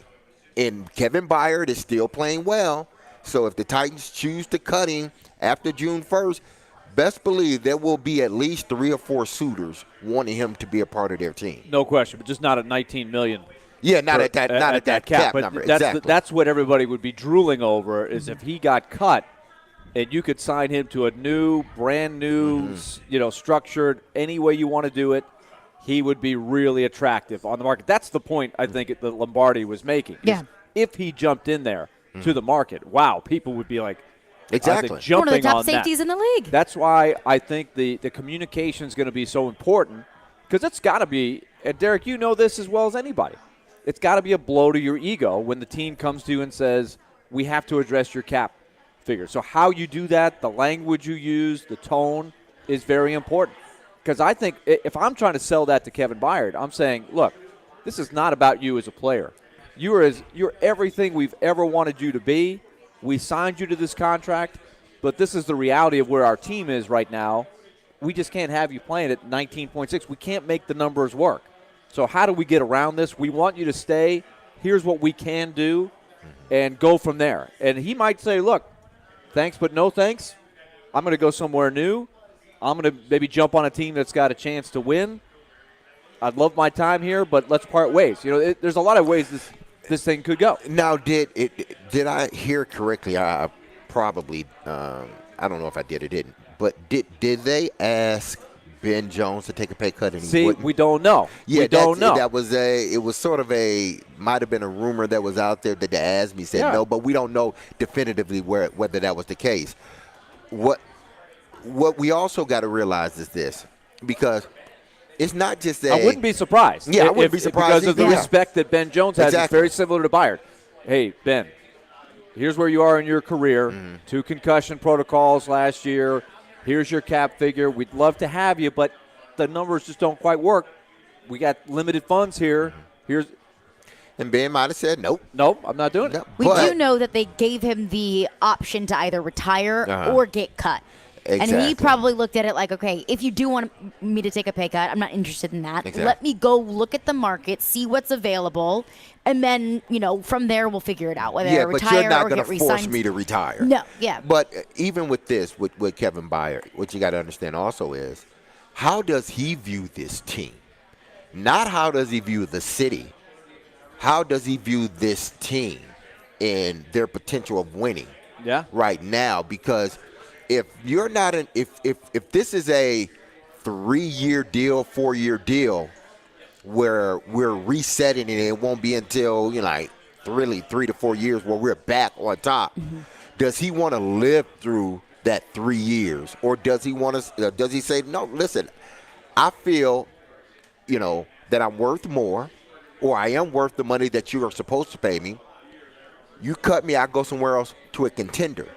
If the situation was reversed, if this team was a contender, I think he would be more inclined to take a pay cut. If this team was a legitimate contender for a Super Bowl, there would be no reason why he wouldn't take a pay cut to stay on a team that has the potential of winning a Super Bowl. Great point. Right now, they don't. Is he going to be around long? How do you want to spend the rest of your years? Now, some players, I think when they're 30, still think they're going to play for another 5 years. You believe, hey, look, I'm staying in great shape. I've never been hurt. I'm going to play for a long time, so I can go through a transition, and I'll still be there when that new stadium opens up. Realistically, it's not.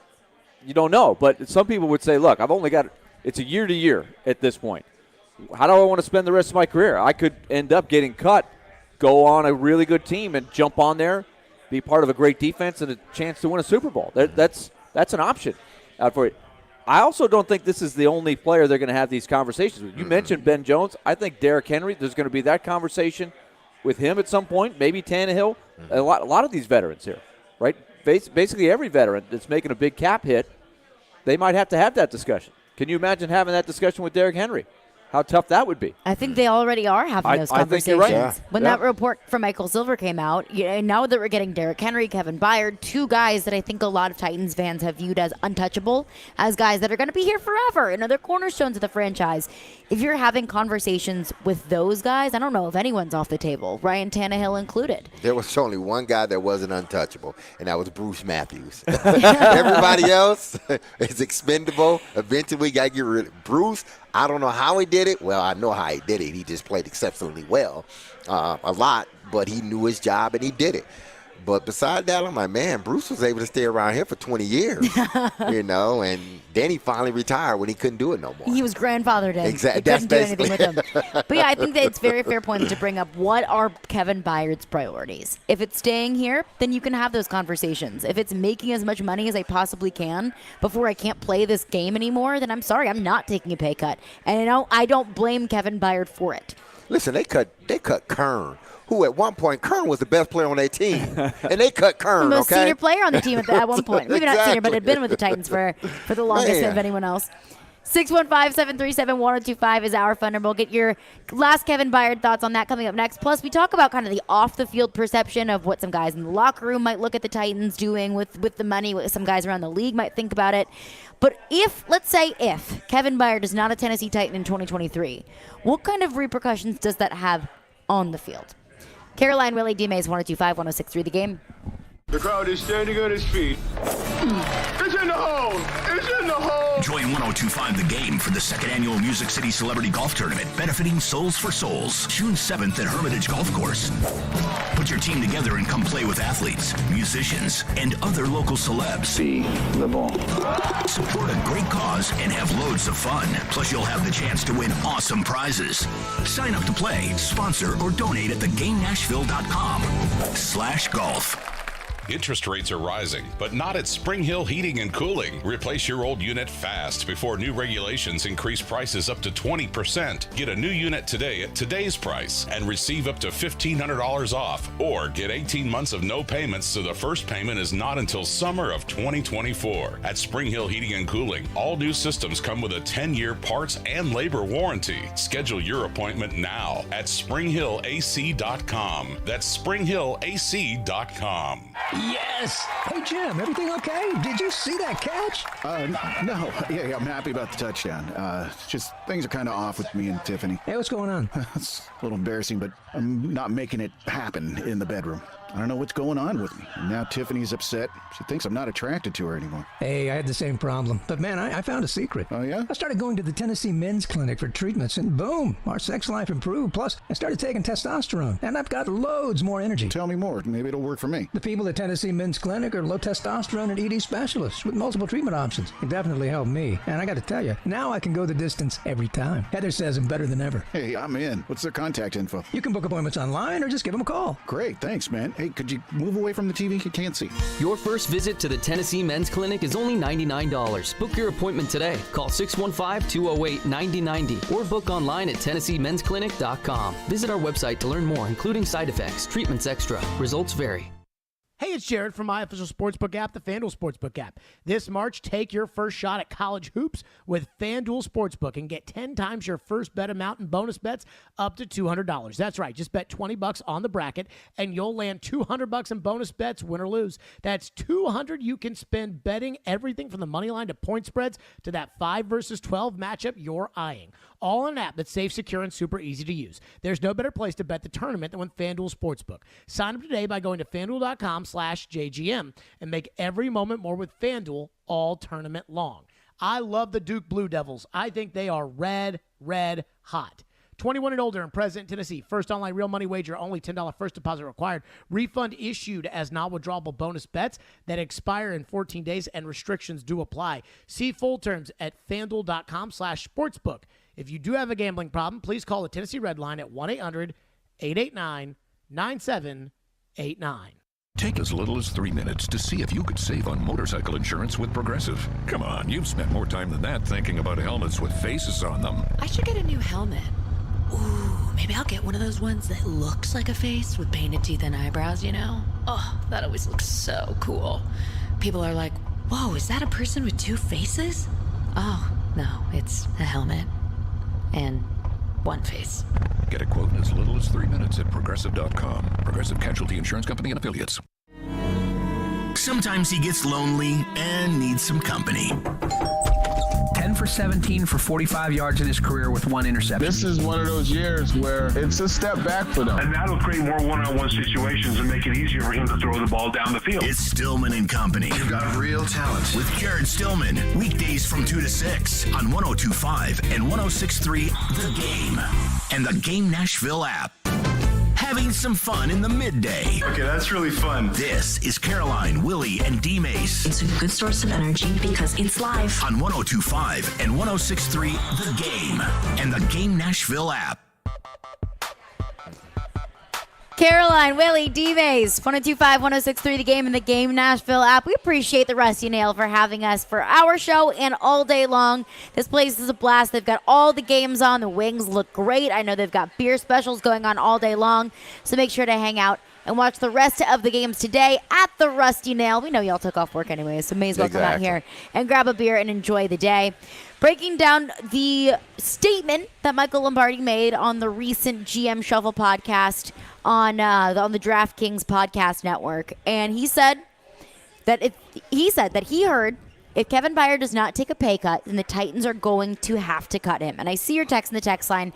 Phone line's driven by WilsonCountyHyundai.com. One texter checks in and says he sounds like half a meatball. Don't buy it.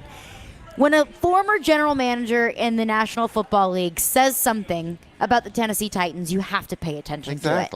It may have zero juice to it. It may have been the teeniest, tiniest rumor that just snowballed into what it is now. But Michael Lombardi is as plugged in as anybody in the league. Michael Lombardi's got skins on the wall. It's not nothing. I can see if this was. It came up 2 years ago, and I'll be like, okay, and I can't. Pump the brakes. But just look at it from this standpoint. You know, take your emotions out of it. From a salary cap standpoint and where this team is headed, this is not out of the realm of possibility. It's not like one of these. Let's just throw something against the wall and hope it sticks.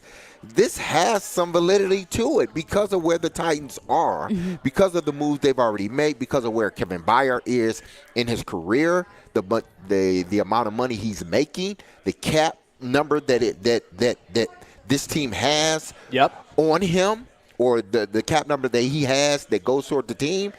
This is not like it's out of the realm of possibility. I think any GM who looked at those two things, the cap hit for Byard, the cap situation of the Titans, where the Titans are right now in the grand scheme of things in the AFC pecking order right now, I think they would all, from the outside, even if you had no information, say that's a contract you'd probably look at. That would be a total outsider's view. Then you consider that he probably has a lot of contacts, knows a lot of people, and probably did have a discussion with somebody who's been in on that and went from there. So I think this is very believable, but I do think there are a lot of options. I don't think it just means they're going to cut him. I just think there's some big discussions that have to take place between now, especially up until June 1st, when the game changes. It doesn't mean they're going to cut him. It doesn't mean they're going to cut him tomorrow. It doesn't mean that anything is happening right now. But I think that whenever we heard the reports that Derrick Henry was getting shopped, I think we also all had to understand that there was nothing off the table. There's a new general manager. The AFC is only getting more difficult. Amy Adams-Strunk has a $500 million check to write for the new stadium. So there's very little things. There's very little flexibility, it sounds like she has financially to be able to make things work with the cap, to be able to get cash forward to pay these guys to alleviate that pressure on the cap. So understand that nothing is off the table. Nothing is out of the realm of possibility. It doesn't mean it's going to happen, but it doesn't mean that it's completely out of realm of possibility. I think something will happen. Now, whether that means they release him or not, I don't know. But I think something that will help them cap-wise will happen with Kevin Byard. I wouldn't be surprised. Yes. I would really go all in on that statement right there. Something has to be addressed with that contract. He will not play at 19.1 or whatever. And let's take what Michael Lombardi said and run with that. Let's say Kevin Byard doesn't want to take a pay cut. And if he doesn't, don't blame him. If the Titans do cut Kevin Byard, what does that mean for this defense? What does that mean for this team in 2023? And I will say this and couch it by saying that Kevin Byard is an invaluable piece to this defense. Kevin Byard is an invaluable piece to this team, to this locker room. His production He's been great for this team in a leadership sense and also in a player sense. But I can also understand Mike Vrabel and Rand Carthon looking at it like how many safeties in the league have won Super Bowls for their team. Not many. He makes you better, undoubtedly. Yes. You don't lose Kevin Byard and become a better football team. But they may look at it and say, you're not winning Super Bowls for us single-handedly. The difference between making the playoff, making a deep run in the playoffs and not making the playoffs at all probably doesn't fall on the shoulders of Kevin Byard. He's a difference maker, absolutely, for sure. But is he going to be the difference? No, I don't think so. And I go back to what you and Willie have said about the Predators, taking one step back to take 2 steps forward eventually. If they do part ways with Kevin Byard, it would be no doubt taking a step back. But in their mind, it's taking a step back so we then can take steps forward, a few steps forward. Why? Because it opens up cap space for us. So now we can start really doing some things that we may want to do to help build this team. They will not be a better team this year if they get rid of Kevin Byard. This year they won't be, but I think moving forward, because of the moves that they're making, they will ultimately be a better team, and we will look at moves like this and what they made with Taylor Lewan and Bud Dupree, and we say, well, they did all of that for a reason. Look at them now. That's going to do it for us today. Appreciate the Rusty Nail for taking care of us. Willie, tournament update. Quick update. Xavier leading by 1 over Kennesaw State. They just got a big block shot. Ooh. A rebound. There was a scramble for it. Kennesaw State thought they might have been fouled initially. Instead, Xavier got possession, got fouled. So with 2.6 on the clock, Xavier shooting at the line right now, trying to survive and advance. They have 3. Those who have Xavier in their